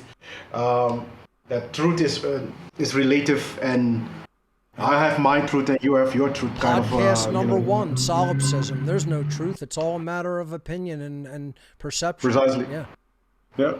Most of them, they walk around with that idea, Mark. Sure. At least the ones that I have in my environment. No, I don't want to generalize, because maybe there are exceptions to the rule, but in general, this is the way they are. So this is the first step, to tell them, okay, this is that, and then try to see if there is purpose in their life. Because I have a lot of problem getting to the point that I say, okay, my life, I have a mission.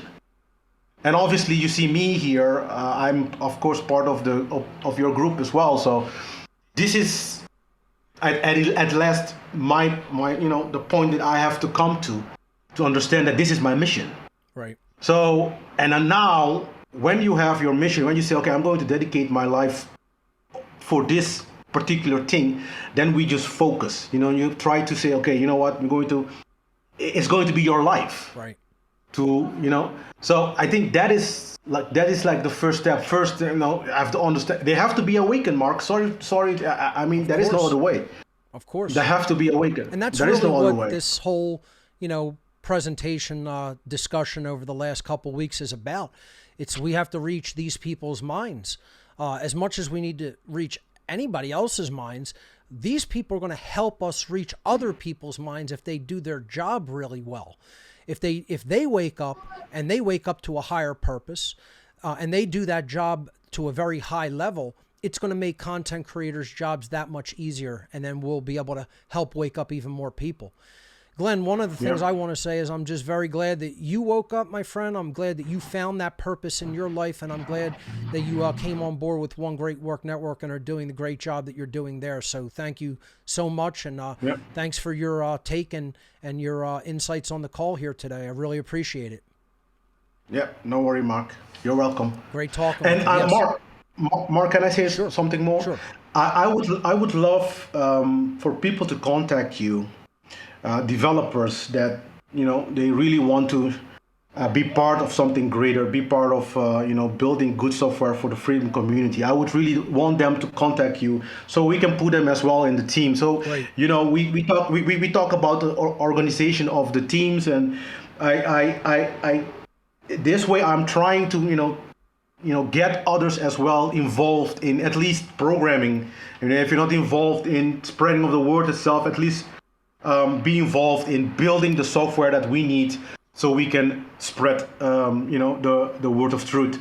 So once again, Mark, thank you for everything, man. I will be hearing from you, I think, in the coming weeks, but we will stay in contact. Thank you for everything, man. Absolutely, Glenn. Thanks so much. Okay. Ladies and gentlemen, Glenn Tram of One Great Work Network. Great call. All right. Let's see who else is here on the line with us. Let's go to D. D, you are live on What on Earth is Happening. Welcome to the show. Hello, Mark. Thank you for having me. Yes. Yeah, no, I'm kind of coming at this from a opposite point of view. Like, I'm not a developer, never really got into that side of thing. No problem. We're definitely interested in hearing your take on it as well. So people do not have to be a developer to call into the show. You could just chime in and bring to the table what you feel should be discussed regarding this topic. No problem. Yeah, for me, yeah, I'm more of obviously a user of the developed software. Sure. And for me, I find it very hard to find, like you say, the open source or even free software that is usable. I'm on a very restrictive budget, and I find it extremely difficult.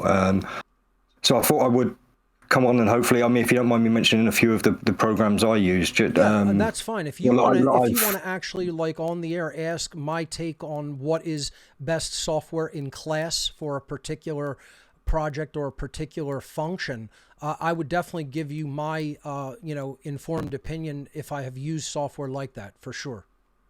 No problem. For me, it's more the editing software and stuff like I find, because obviously I started off with using the standard Windows editor on Windows 10, and you start off with that and you find you're extremely restricted. You want to try and find other stuff, and I eventually came across DaVinci Resolve.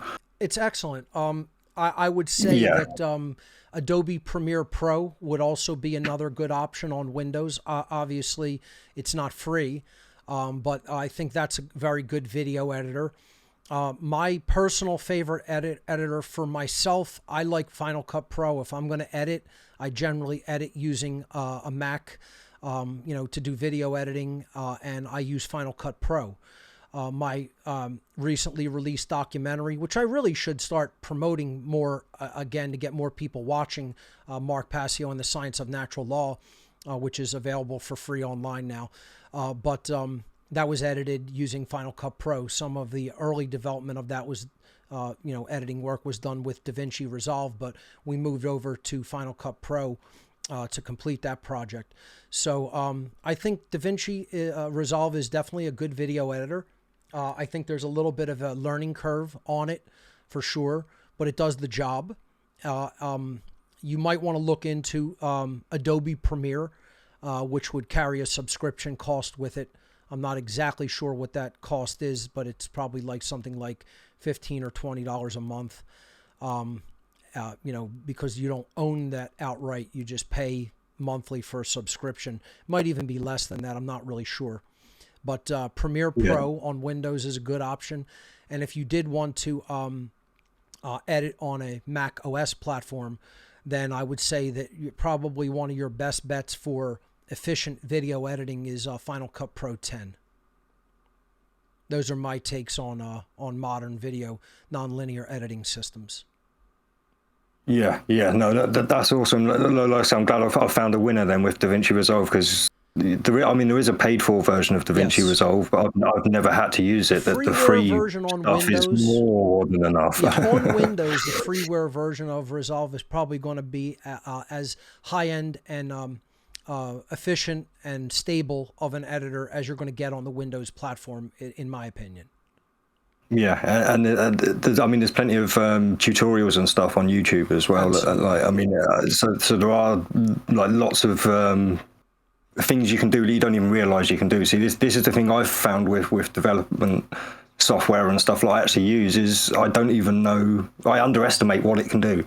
If you get I don't necessarily have the base understanding to understand what the technology is even capable of. I totally understand. And I tell people this in the How to Become the True Media seminar. I am not an expert on every aspect of even all the software that I use. I use it to do tasks that I require to be done on a daily basis. And I may not even look into 75% of the functionality if I only need the 25% of the functionality to do what I do. So software, I look at complex software as an entire ecosystem or a world unto itself, where you could spend your whole life practically learning all the ins and outs and special features of the software. But for 99% of people, they may never even use those aspects of the software. So I agree with you. I generally am a generalist when it comes to software usage, and I don't necessarily I'm not necessarily a total high-level expert on every feature set of every software program that I own and use. So I think that's how most people use software, quite frankly. I know that's certainly how I use it. Yeah, no, I'd imagine that's the case, but and that's another problem that unfortunately I think developers have got a problem with, unfortunately, and that's their audience. Most people are movie educated, as I call it, and they've watched Iron Man and they think, oh, it's that easy to use a program. Like you can just put your arm in here and move it here and move it here, and don't realize the actual work it does take to learn. Even how to use, let alone how to write those functions. That's why it is a tall task, and it is an amazing skill set that developers have to even do half of the things that they do. It's just they have to just move it a little bit more forward to say, let's build a great UI. Let's build a great experience behind that software so that it's intuitive, so that people can learn it easily, that they want to use it, and then it provides a functionality to help improve the human condition and a higher purpose. And I think if software developers move into that mindset, like I said, I think the awakening of humanity will take off to a much more accelerated pace than it has gone so far. I think people don't understand the connection there between the software and how much we could potentially awaken people if it gets a lot better. You know, it's just like any other technology. As it escalates and as it accelerates, more change is possible through it. And this is one of the biggest things that positive change is possible to happen through. If people understand how powerful it is, how deeply integrated and critical its role is with the one great work of ending human slavery. I mean, if that's understood, especially by the software world, who knows what can be done or how the pace of human awakening can progress as a result. Exactly, and it is also, like I said, about the users staying on top of the technology that is available as well. All these new ways of coming in, like all the alt tech that's coming out at the moment, all the different ways of getting to people, and I get into that in the How to Become the True Media seminar. I tell people, where do you go to look for software? How do you track new developments and software? We talk about all of that stuff in the seminar as well. So I'm actually glad you brought that up. Go ahead and continue.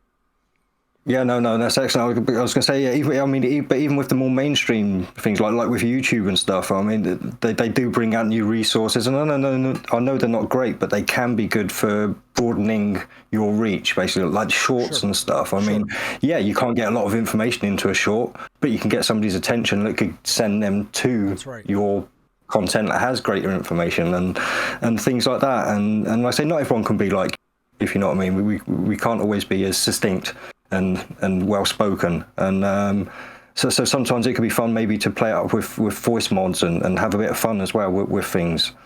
So there are options out there as well to really broaden up. Absolutely. Because I know a lot of people like to do live shows, panel shows and stuff like that, so you can really liven things up and you can get information across. Stay tuned to One Great Work Network, because we're going to bring on a content creator soon that does just what you're talking about, and I think you'll be very interested when we onboard this person to check out the material, because they do creative things like what you were just referring to. Excellent. Yeah, it's going to be good to see more and more people embrace this technology. Like, I won't take up any more time. I'll let you get somebody else on to talk. But no, thanks ever so much for having me on, and I hope I get a chance to speak to you again in the future when I've got something to say about a topic you're talking about. Absolutely. D, thank you. Great points that you brought up. I appreciate the call. Excellent. Thank you. All right. Let's see who else is holding.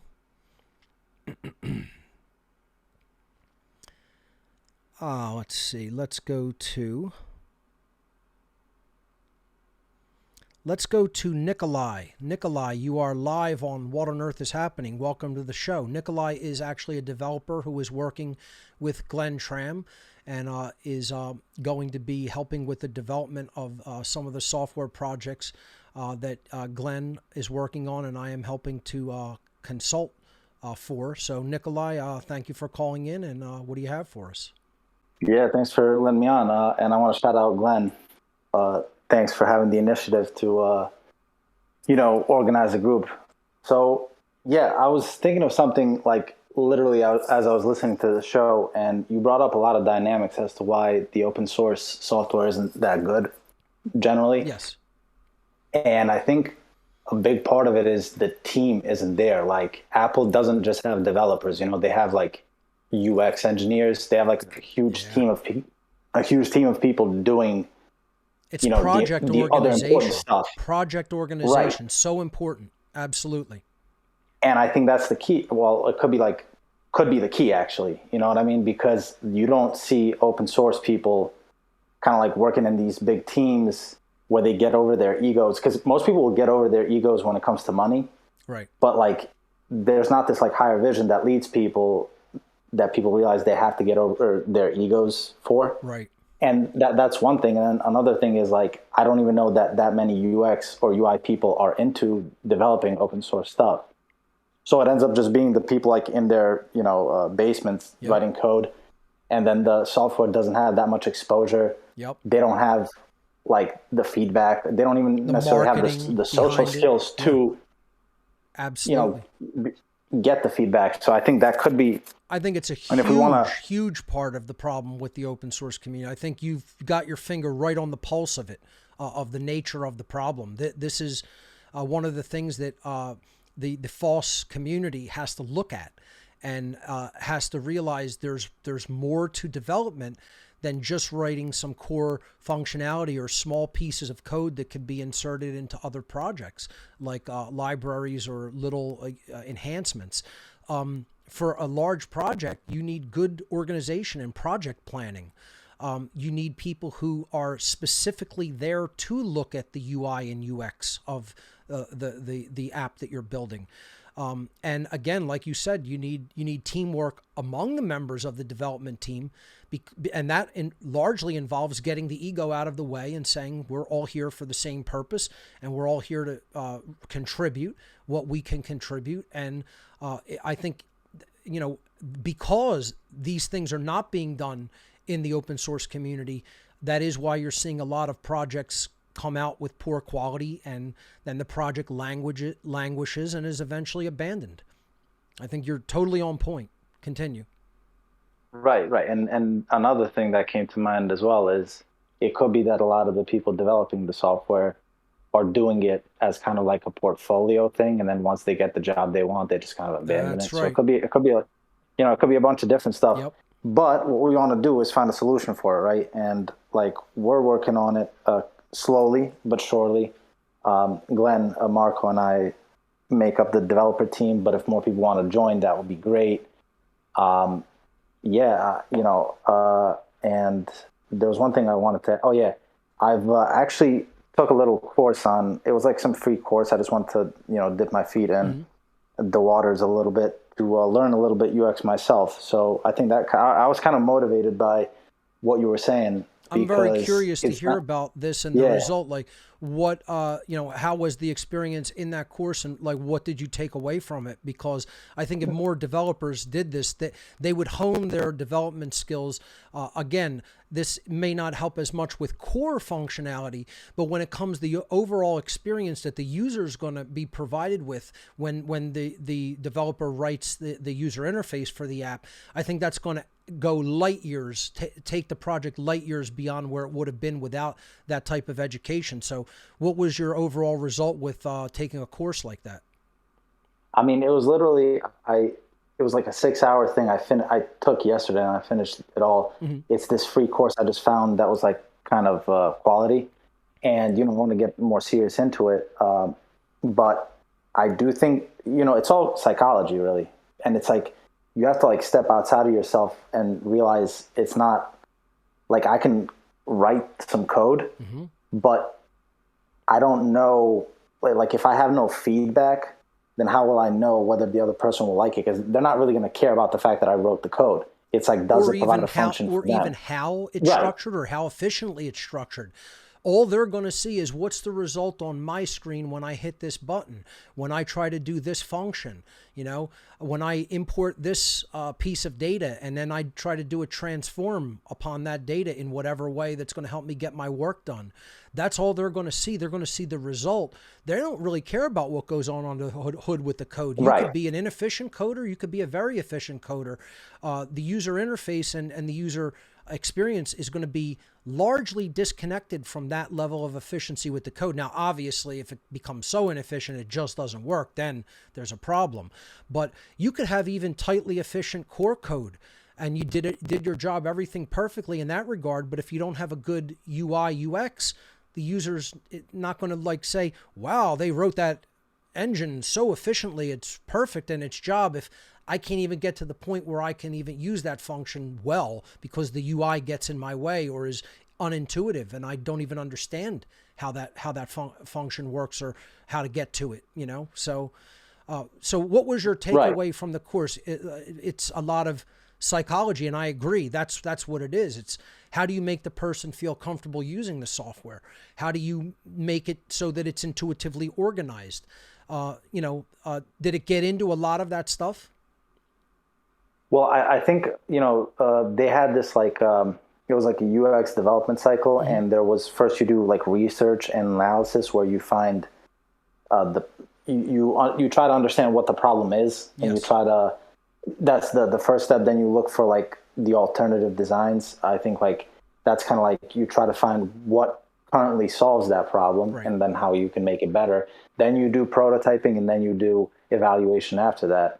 I think those are the steps. But the main idea is there's a bunch of main ideas, but I think one of the things that I took out from it is that, a lot of these big companies, they put a lot of resources into it, like into researching, who their users are. They do surveys, they do interviews, they do what they call focus groups. They do, I forget, there was one more thing that's popular, but we're going to have to figure out a way how to have that, feedback mechanism where we can also, so if we want to be serious about this, then we also need to battle test our apps.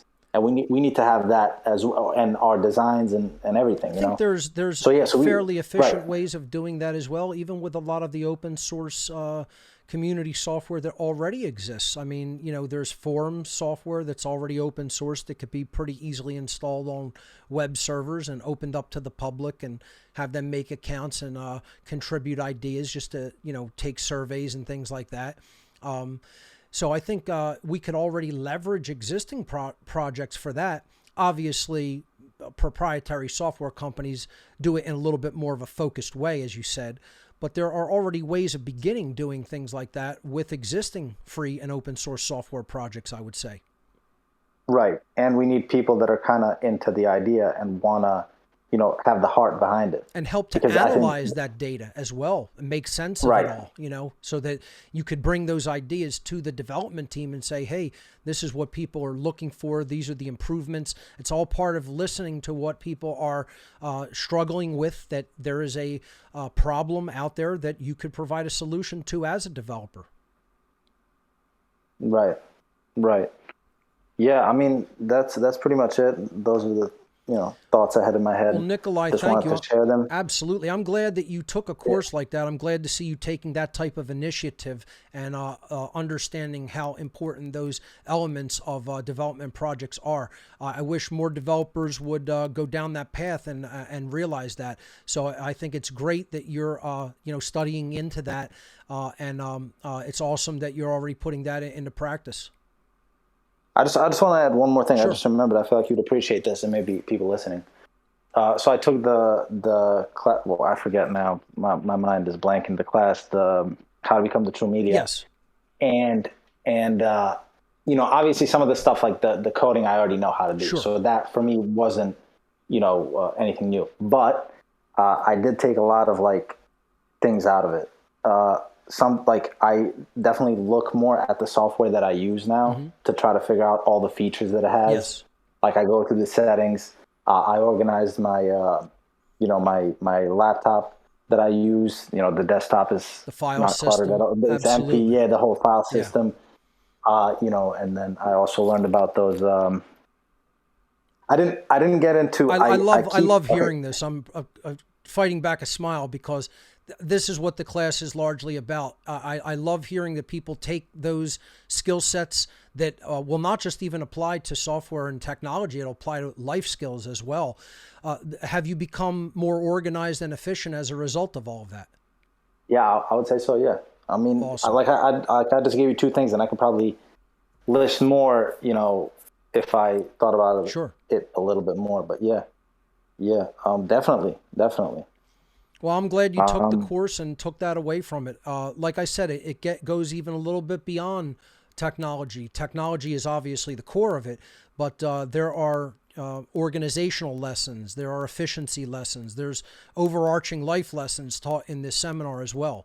So, Nikolai, as an alumni of How to Become the True Media, I want to thank you for taking the course in the past, and that you're part of the extended One Great Work Network as a developer. Of course, you'll be able to take these courses whenever they come up, because we basically scholarship any people who are helping with One Great Work Network and What on Earth is Happening into the seminar. So that'll be available to you.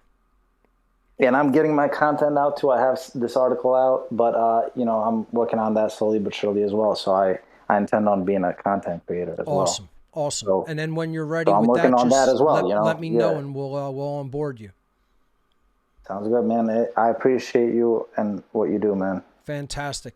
Great call. Thank you, Nikolai. I appreciate what you're doing to help with the One Great Work as well. Sounds good. All right.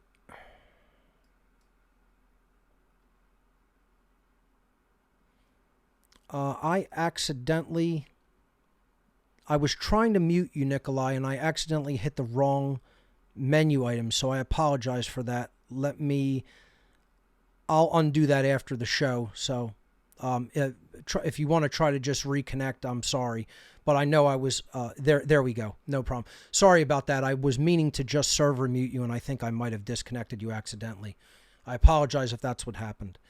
So let's see, who else do we have holding on the line here? Let's go to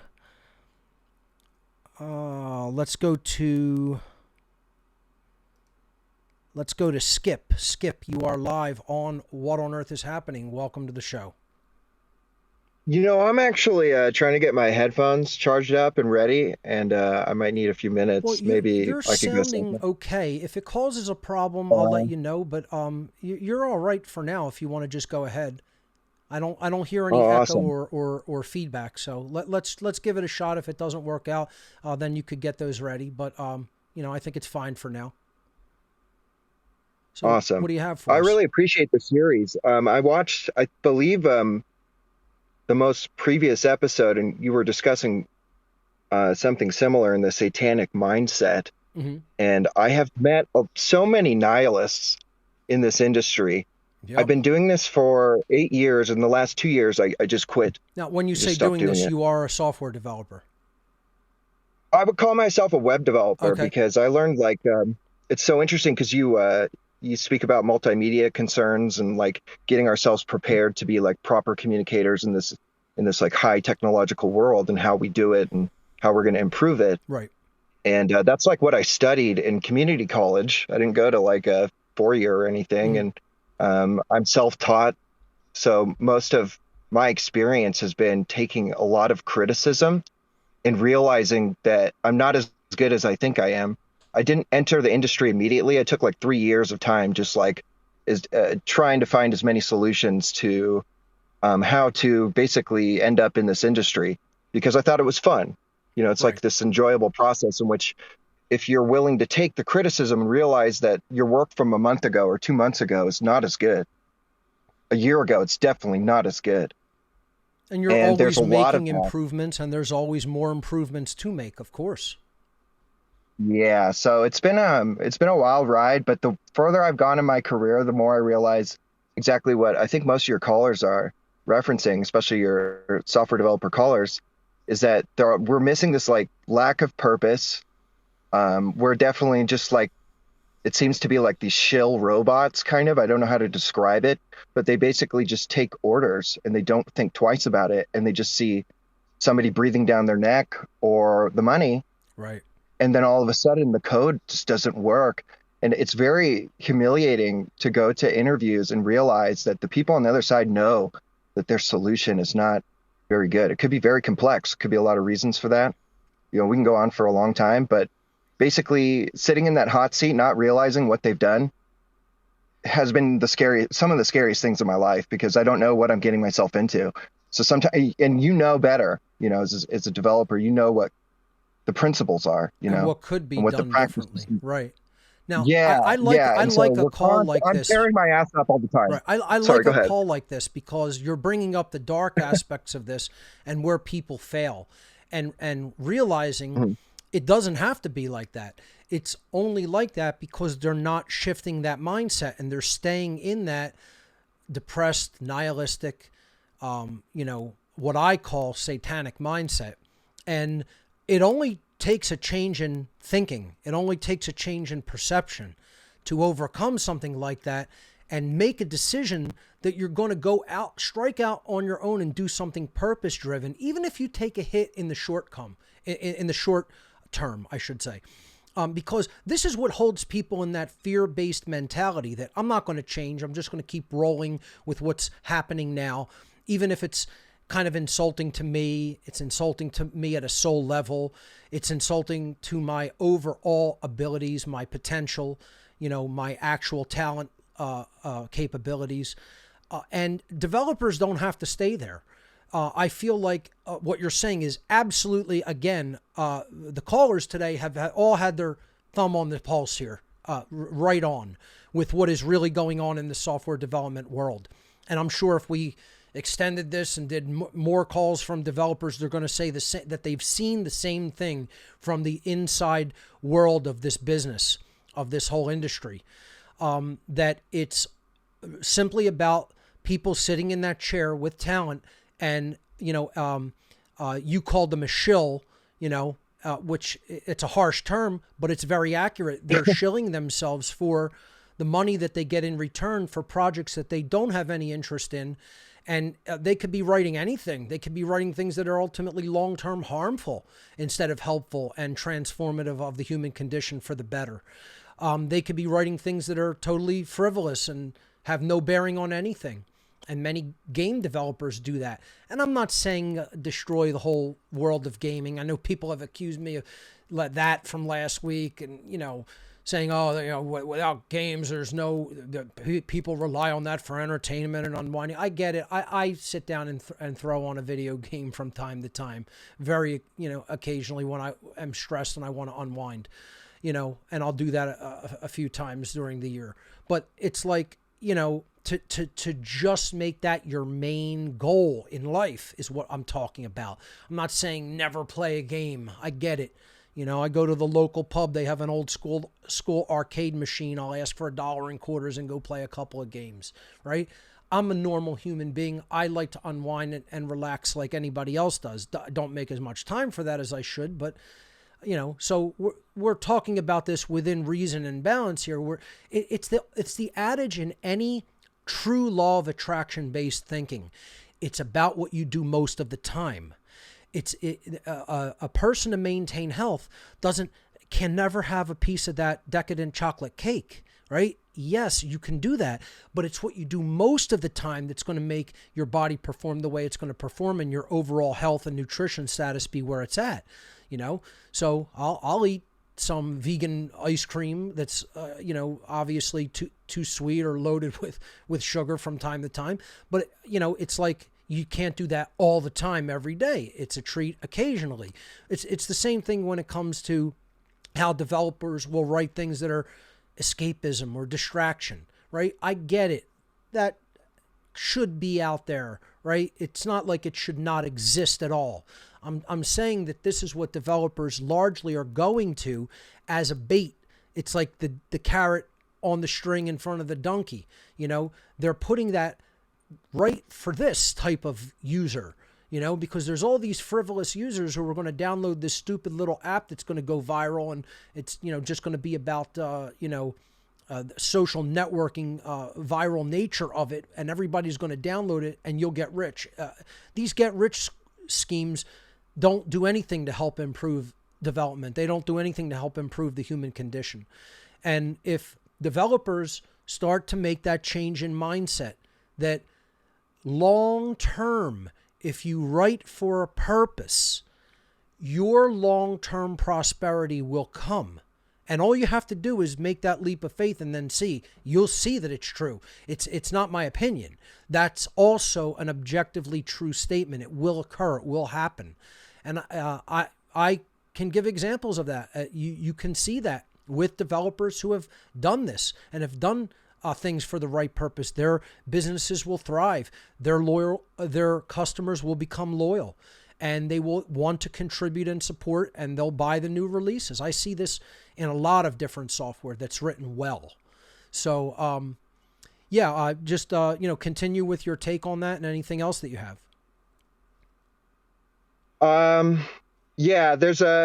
It's an interesting position to be in, because like I said, I came into it pretty actually late in my life. I didn't explain like exactly what age I'm in, but I was 27 when I decided to take this direction, and it's been nearly 10 years. So I'm 38, and like, all I can tell you is, like, I don't want to be in any position where the fun is sucked out of it necessarily, because I know this is one of my passions in life. If there are a few of them, and I never really wanted anybody else to be middle managed or finding myself in this position. I always wanted to find a way to creatively contribute to the world and say, I positively added something, this dynamic, whatever it may be, that is actually of use. The only thing that I can do from like a web development standpoint is use some of the practices that I'm used to, which is like just trying to do things as securely as possible, and then offer people the ability to cultivate certain things and get organized and do specific tasks and stuff like that.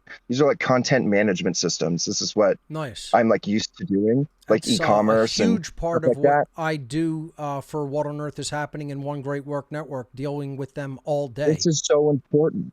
This is what it is, because no one feels confident enough to speak the truth. We're on YouTube, right? So that's like frightening. Like, I can't really speak my mind, and I'm not trolling or anything, and I'm not trying to make a bunch of jokes.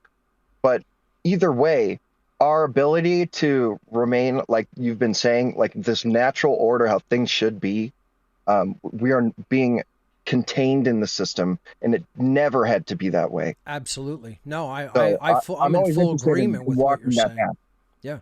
I'm trying to walk it back by contributing to something else. So I think it was Nikolai sent me a friend request. So I hope to speak with you guys in the future and explain some of my stories. I have some really weird stories I could tell you guys. We're going to try I don't think we have the time yet, but we're going to try to build up the One Great Work Network development team for like desktop class software, but we're also always looking for developers that are excellent with content management systems and web-based development. So definitely, do a friend request to me and let me know that we spoke about this, and maybe we could even bring you into the development team for One Great Work Network if it's something that you would want to contribute with and have the time to contribute.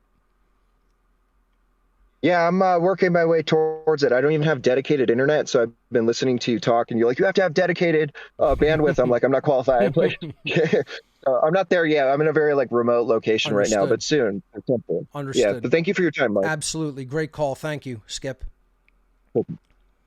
All right. Sorry about that, folks. Hold on. I wasn't ready. Here we go. All right. Great call there from Skip. Let's go to Anderson. Anderson, you are live on What on Earth is Happening. Welcome to the show. Hello? Yes. Can you hear me okay? Yes, I can. Hey, Mark. It's a great privilege to be able to talk to you. Oh, thank you. I really wish people would realize how important what you are doing is. Thank you. I appreciate that, Anderson. So, that means a lot. so Thank you. this is a very personal topic for me. Okay. I'm a developer, and I have very deep roots on open source software. Okay. It comes from family for me. My father was many years ago the creator of SARG. It's a report analysis tool for Linux. Okay. And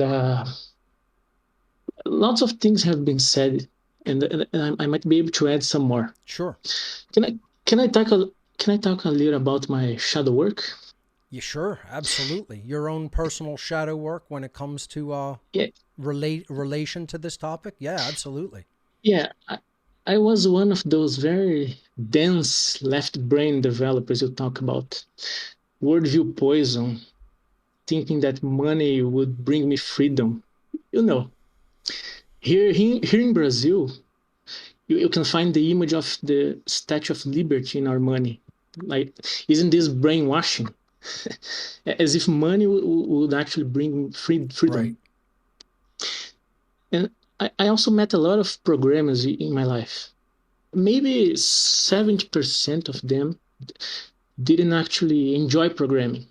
They couldn't wait to retire from it. 70%, you say? Did not enjoy. 70%, you said, did not enjoy the field at all. Wow. Yes, 7%. They couldn't wait to retire from this job. Wow. So most of them don't actually enjoy doing it. Maybe another reason for not having a lot of good open source stuff around. There are two steps that actually changed my very deep left brain worldview. Okay. And I don't know if I can talk about psychedelics and sure. theogens. Absolutely. Sure. Yeah, go right ahead. So it all started with a magic mushroom session I had. It destroyed completely my mind and even my life, actually. Everything changes from this day. You know, all those lies in my mind came to face me. Like, I finally realized that I can't take my money to the grave. So it's a funny thing to say, but most people think they can actually take their money to their graves. Yep. It's such a stupid thing. And this psychedelic experience that you had made you see this and change your worldview, change your paradigm. Yes, and also the next step, and I think it's the most important for me. It was and is, because I'm still doing it. It's a psychoanalysis, this clinical psychoanalysis. Okay. With a good professional that can help you see all the nonsense in your mind, so that you can try to change it. I did it, and I am constantly changing it. So I really recommend an entheogen if you're still deep in a left brain mind, to wake you up and then work yourself to heal all this madness in your mind. It really is a mental poison. It's a soul sickness. It's a mind virus, a soul virus, and that is how people really should look at that type of poison left brain worldview, as something that is injected into our society as a virus to hold people under control. It's not helping us. It's not helping us achieve what we say that we want as individuals or as a society. And if we see through those lies and we see through that facade of that type of a worldview and paradigm, as entheogenic compounds can help us to do. And then if we work upon ourselves with the type of shadow work, which again, there's endless techniques, but it's a matter of being honest with yourself first and foremost, and then asking yourself questions about what you really want in life, asking yourself questions about what the things that you have done, if they have actually helped to achieve those things or if they've acted as detriments, changing that worldview and that paradigm. And as you courageously did in your life through those mechanisms, were able to make that change. And, how did your life unfold after making those changes compared to how it did before? Yes, I became a better developer after doing all this. I could solve things way better than before. Like I had more creativity, like bring new stuff to fix something in a different way. That's it awesome. Really helped me. That's really great. No, most things you are saying are absolutely true, but I'd like us to defend a little the software developers about this UI thing, if you don't mind. Sure. And again, I'm not saying all of them are very, very bad. I'm saying that this is the general problem in that community, but there are some very good developers out there who do understand these principles and apply them and put them to very good effect in the software community, and help move it forward, and help content creators like myself. And I would not be able to do the work that I do without developers like that. So I just wanted to preface that, but absolutely go right ahead. Oh yes, it's so let's say the core functionalities will take 20% of the time to finish the software. I'd have to say that the UI would take around 80%. You really think it's that much of a disparity, really? Yes. Wow. Yes, but it's no excuse, of course. It's absolutely no excuse. But I can understand a little the point of view of the developer, especially the open source one. Quick question before you continue, because I find this type of feedback very good and very interesting. Would you say that might be the reason that they look at the project like, here's the core functionality I want to implement, and they know how to do that in general if they've studied those functions well and understand interactions with hardware, etc. Okay, let's say that is well within their framework of their skill sets. Would you say that they're dismayed or made despondent by how much work the UI and UX is going to take to refine and really do well, and that's why they just don't want to do that? Like, is it? I don't just want to come out and say it's total laziness, but it's like they kind of have a mindset like, to them the most important thing is the core functions. And so they look at like, oh, this is window dressing. This is just details on the painting. I painted the main part, even though that's maybe 20% of the work that I have to do, but I have to do all this other detail work. Do you think that makes them not want to do it? Makes them look at it like, oh, this isn't worth doing? What is your take about why they don't invest the time for what I consider to be arguably even as important or even more important than the core functions? Yes, I think that is true. It's no excuse, of course. I agree. You can imagine an open source developer like using 1 hour a day of his free time to do something for the good of human beings. Of course, the good of human beings is a way better purpose than money. Right. Now I understand this. Before I couldn't. But this he wouldn't waste a lot of time for the UI. It's a sad thing, I know. Sure. But it's true. In my point of view, that is the obviously reason. I would never ask somebody to say invest more time and then hurt your life as a result, right? But yes. I think if we could make more of a support system to help improve and carry that development work forward, where it just doesn't get abandoned, where there's teams. It's got to be more open source. I think has to evolve into more team efforts. And when it does, and people can work together without a lot of ego and headbutting on the overall purpose, if they're on the same page when it comes to that, team building and team efforts will help move the open source community forward. And that's kind of what I want to see it develop more into, as opposed to single developer little plug-in projects or little library projects. We need to implement a similar model to what business and proprietary software communities have implemented, but take the motivation of purpose-driven software into that type of team model. And I think it could really help improve the whole ecosystem. I mean, what do you think about that when it comes to open source development? Yes. This actually started when people started using Git. Yep. I don't know if you know. Yes, GitHub. Yes.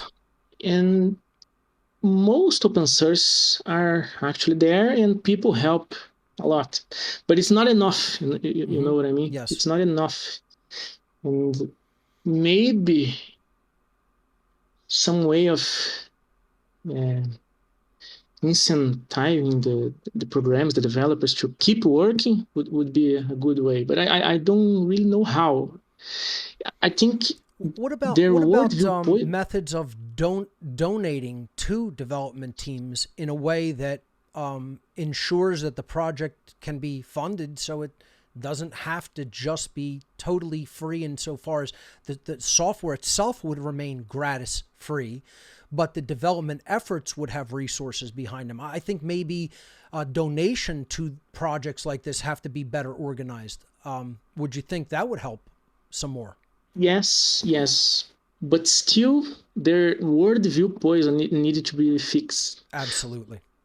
Unless your donation is like bigger than what they can get working for a company, for instance. I agree. You know what I mean? Worldview and getting your mind right out of that satanic, de facto satanic mindset is going to be the first thing that has to happen in this community. Definitely. Yes. They need to understand and try to find a good purpose in life. Like Glenn said, I think. Yes. A real purpose. That's right. Not money. Money won't bring freedom. It's a lie. What can bring freedom is what Mark Passio is doing. Not money. Anderson, I appreciate that so much. Oh, and just to, if you need some help in development, anything, just call me. Okay. Why don't you get in touch with me on Discord, and maybe we could bring you into the development effort that we have going on One Great Work Network, and we'll see what you could help contribute. We probably are going to start a few projects there. Certainly one that we definitely could use help on with regarding NDI, which is Network Device Interface. We're trying to make a plugin for that video functionality.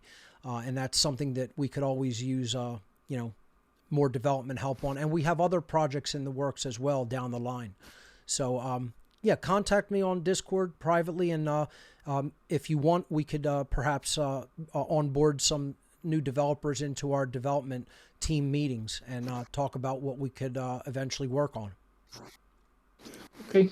Thank you for hearing me, Mark. Absolutely. Anderson, great call, great points that you made regarding shadow work when it comes to getting his own mind as a developer, his former mindset healed, that whole worldview healing that we all have to do, So great call regarding exactly the psychology that I'm talking about on these last couple of episodes. And I love to hear that some developers have already started doing that.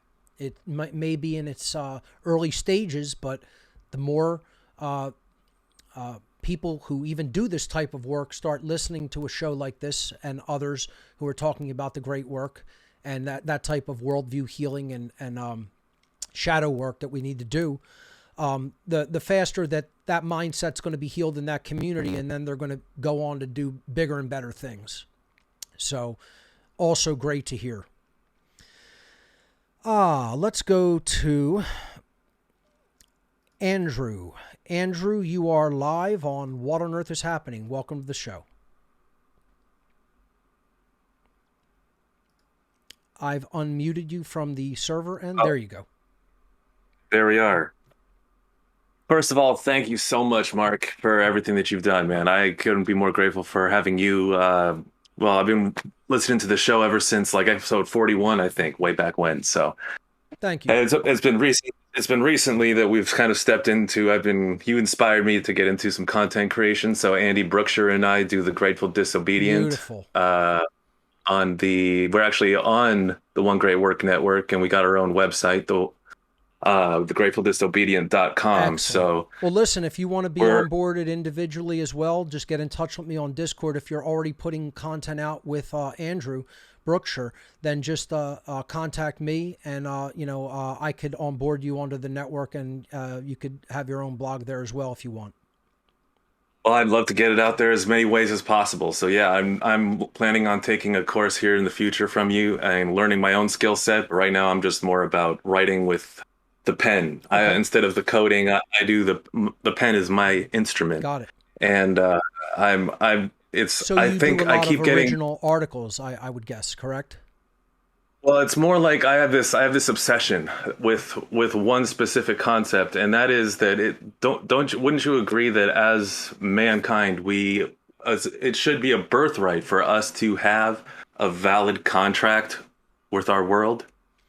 Like it seems like if we were to have a contract with our world where we could all get around it and say this is a declaration of the natural rights of mankind. I consider that natural law itself is that binding contract, and when we break it, we suffer.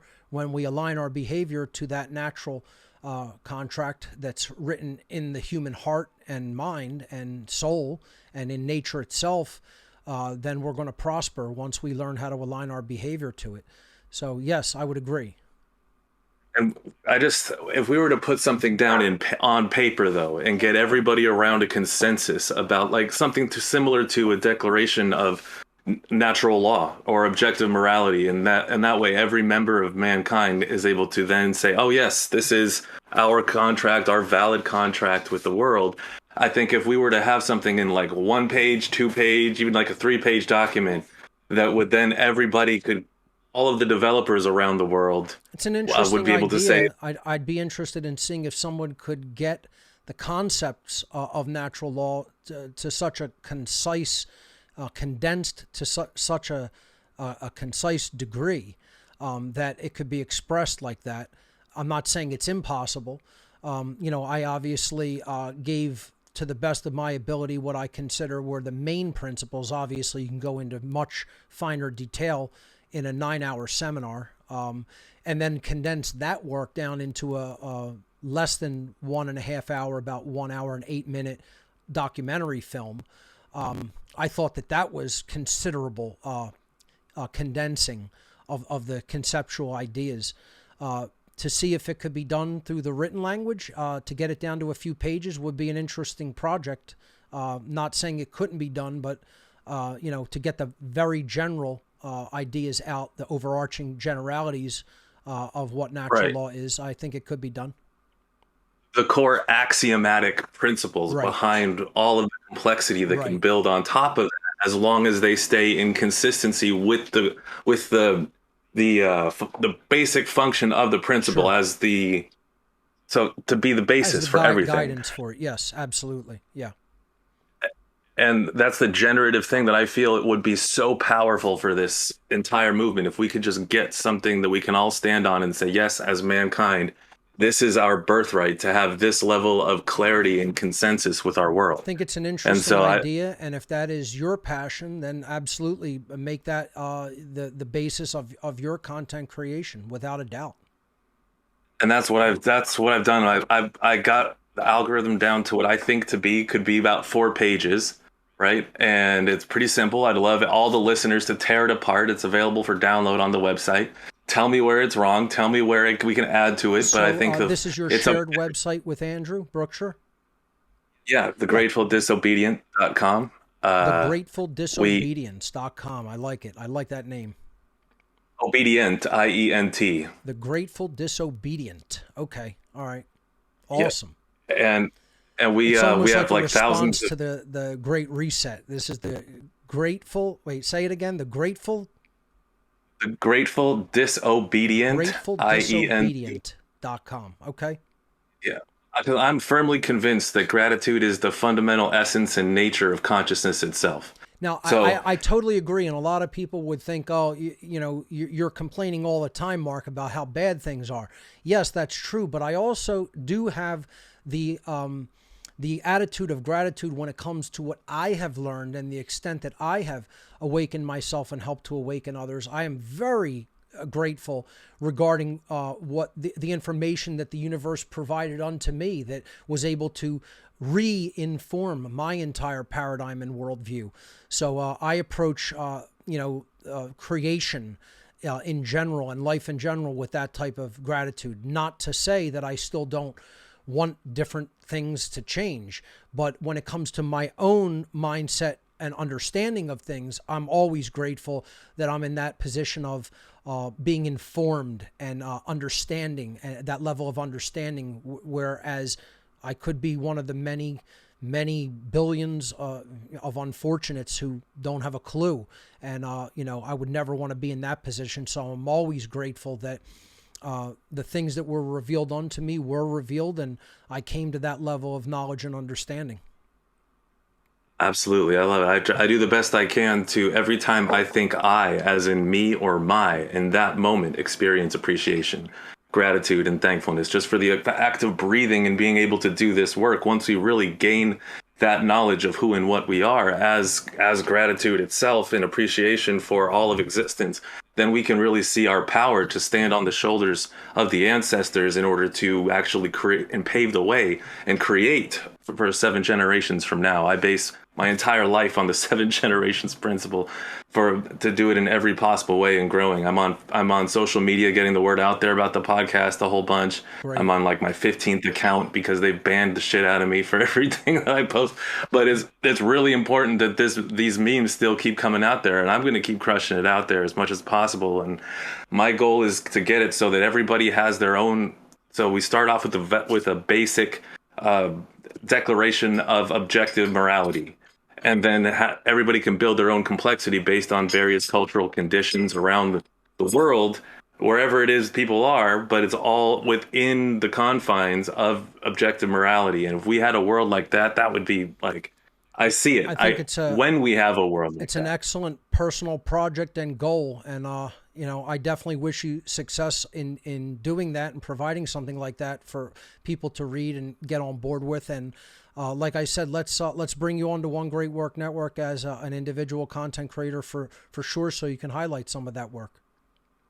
I'd love to, and it's an honor and a privilege to be on the episode. Thank you so much for calling on me here, Mark. It's one of my, I listen to a lot of your episodes, and I think you're right on point with a lot of things. And man, there's very few things that I can poke holes in anything. So I look forward to continuing the conversation, and man, it's an honor and a privilege. Andrew, thank you. Great call. Thank you for the call, my friend. Thank you. All right. So Andrew is already working with another One Great Work content creator in their own podcast that they share. And so we'll probably be bringing Andrew on to One Great Work Network as an individual as well. We're going to be expanding the network a bit this year. I'm hoping to bring at least another, maybe 10, 15 content creators on before the end of the year. We'll see how that unfolds as well. So great calls so far, everyone. let's go to Blake. Blake, you are live on What on Earth is Happening. Welcome. I've unmuted you from the server end. Just unmute yourself on your end. There you go. Okay, outstanding. Can you? Am I coming through all right? Yes. I'm moving tomorrow, and my headphones are packed up, so Oh, no it's kind problem. You're coming through fine. Sound good. Okay, outstanding. Hey, I'm not. I've been thinking about this a lot. It's a little bit tangential. I hope you'll forgive me for that in advance. But a couple months ago, or probably about 6 months ago, I sent you a really shitty message, and I have just been thinking about that a lot, and I don't I've even been, really recall it, but that's okay. You can just continue on with saying what you were going to get into. Well, I just wanted to publicly apologize for being a piece of shit, and you've really just been influencing my life a lot the last 6 months, and I just really wanted to make a really brief. I'll say public, to that one, I don't personally recall it, but if it was something that was, as you said, shitty, I forgive you because you've made amends by saying that you acknowledge that you were incorrect and you opened up your mind to, consider these ideas. And so that's, as far as I'm concerned, finished and over with. So I don't really hold grudges in that regard. What I have, quote, grudges against or problems with is when people cannot make an amends or cannot reform their former bad behavior and double down on it. If people just admit, I made a mistake, I was wrong, I think that was not good to do and I won't do it anymore. I have no problem with moving forward and, continuing and hearing what they have to say. It's when people don't acknowledge what they've done that they clearly, obviously know was not right, then I have more of a problem with it. And I won't forgive that. I'll let it go. Like, as far as I won't hold on to like seething hate that's going to consume me inside about it. At least I try not to. But when somebody does something like that, what you just did, that takes a lot of courage, man. So no problem. Consider it forgotten. Just like everyone else, it's a pleasure and honor to speak to you, to be on the show just briefly. All things aside, it was more, I said just something to the effect that I don't even need to say what I said. Unless, No, anyways. That's okay. But You don't have to do I just that. felt like Yeah, I just felt like it was the right thing to do for me. I genuinely, sincerely appreciate the acceptance of your apology. I don't expect that, although just knowing you to some extent, having listened to quite a bit of your content, if I could ask, is that what did it? Like you gave the content a chance and you listened and you investigated on your own, and then that opened up your mind a little bit more. Sure. So, it's kind of funny. I had one great network on my home screen. I was always listening to it. I think maybe we're almost, I don't want to say too alike, but I'm kind of abrasive and I'm kind of a mean motherfucker, when I feel like I need to be. And so sometimes I lash out at people, right, in person and online, and it's not really acceptable or appropriate. I'm a former order follower, but I think, maybe, not that I want to get into myself, but maybe it's redeemable that I did conscientiously object in 2009 when I kind of, I was a private. I figured out what was going on. Interesting. And, that I was in the Arizona infantry, and I figured out, like, we're over in Afghanistan. My unit was in Afghanistan at the time, and they were about to send me over. And I'm realizing, wait, we're doing all this for opium and gold and minerals and so on. Yeah. And I approached my chain of command, all the senior sergeants and officers, and I just told them that they all knew. I just basically told them, I knew they know what they were doing is wrong, and they're not going to, use me at their expense and all the rest of it. So I don't want to get into that. As far as I'm concerned, that's real courage, man. That's it. This is what we need more of. And guess what? No one needs to like me. You know what I'm saying? It's no skin off my Dude, I back, love right? you. So you got the core principle, and that's all that matters. Whether anybody likes me or not is neither here nor there. That's insignificant. What all I want to see is understand the material, understand the core principles. Whether I butt heads with other people and we don't get along personality-wise, that doesn't matter. I don't need to be liked, right?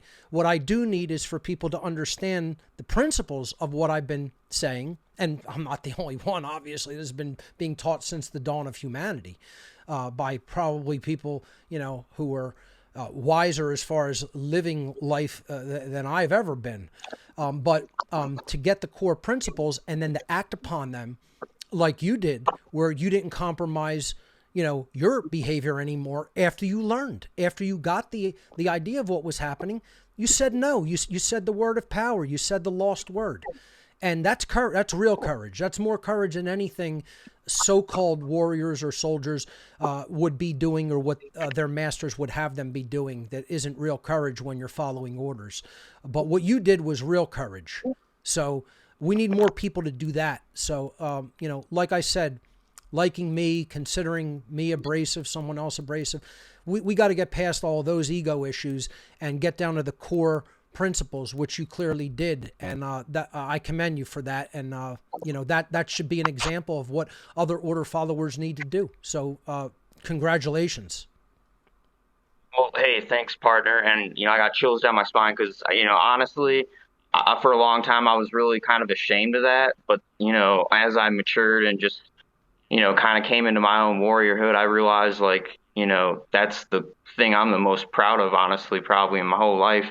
But anyways, moving on from that, I just want to follow up real quick and respond to what you had said about I don't know if you asked me, but how did I kind of grow into your material? I was watching One Great Work Network all the time, and of course your content is on there often, so I wouldn't turn it off when you came on, but it just grew on me, and it grew on me, and it grew on me, and dude, I don't know what to say. What I do want to say, though, is I want to publicly commit and pledge I will be donating $20 per month for the next year, unless something catastrophic were to happen or something. So that's the least I think I could do. And just an honor to speak with you, man. Blake, thank you so much, man. And it's a very encouraging story from someone that initially, maybe had difficulty hearing what I was saying, but stuck with it and transcended the former mindset that they were in. So it's an inspirational story as far as I'm concerned, and as far as maybe scathing former comments that you had sent my way, think of it as forgotten. You got the principle, and that is what is ultimately of importance there. So thanks for waking up, for waking yourself up, by giving this material another chance and staying with it. That takes a lot of courage, and that, shows that you have persistence, and you could acknowledge when you saw something from your perspective the wrong way, and then correct that perspective, and as a result correct the behavior that perspective was informing. So big congratulations on that, and an even bigger one for saying no to your former order following role. That takes tremendous courage to do that. We need more people to do it. So Blake, thank you. I appreciate the call. Fantastic stuff. Yeah, well, fuck those guys, and and I just want one last thing. I intend, as soon as I have some things I need to handle, but beyond that, I'm going to be starting. I was going to call it Black Pills with Blake, but after listening to some things you had to say about black pills, it really made me think about that, and so I think it's going to be called Black to Gold with Blake. That's awesome. Based in a lot of thanks, man. Yeah, great name too. Based in the concepts of. Cool, yeah, thanks. When you get that up off the ground, contact me and we can onboard you, and you could even perhaps at some point get into your personal story on One Great Work Network if it's something that you would want to do. So stuff like this, to me, that shows me that some people are getting this message, and it's good for me to hear that, because I see a lot of the people who don't get it every day around me. So at least through the internet, getting a contact like this and hearing, your journey of transformation is very encouraging to me personally. So thank you. Yeah, well, I mean, I couldn't have asked for just an unexpectedly more pleasant and genuine interaction with you, and I'll leave you with that. I want someone else to get on the line. So. Absolutely. Blake, thank you so much, man. Great call, and continue forward in your journey doing the great work. I'm just going to carry out the rest of the show myself because we're running rapidly out of time, and to bring someone else on is probably going to cut them off very quickly anyway. And there goes the title card. Ladies and gentlemen, that's all the time we have for this episode of Watermelon Tavern.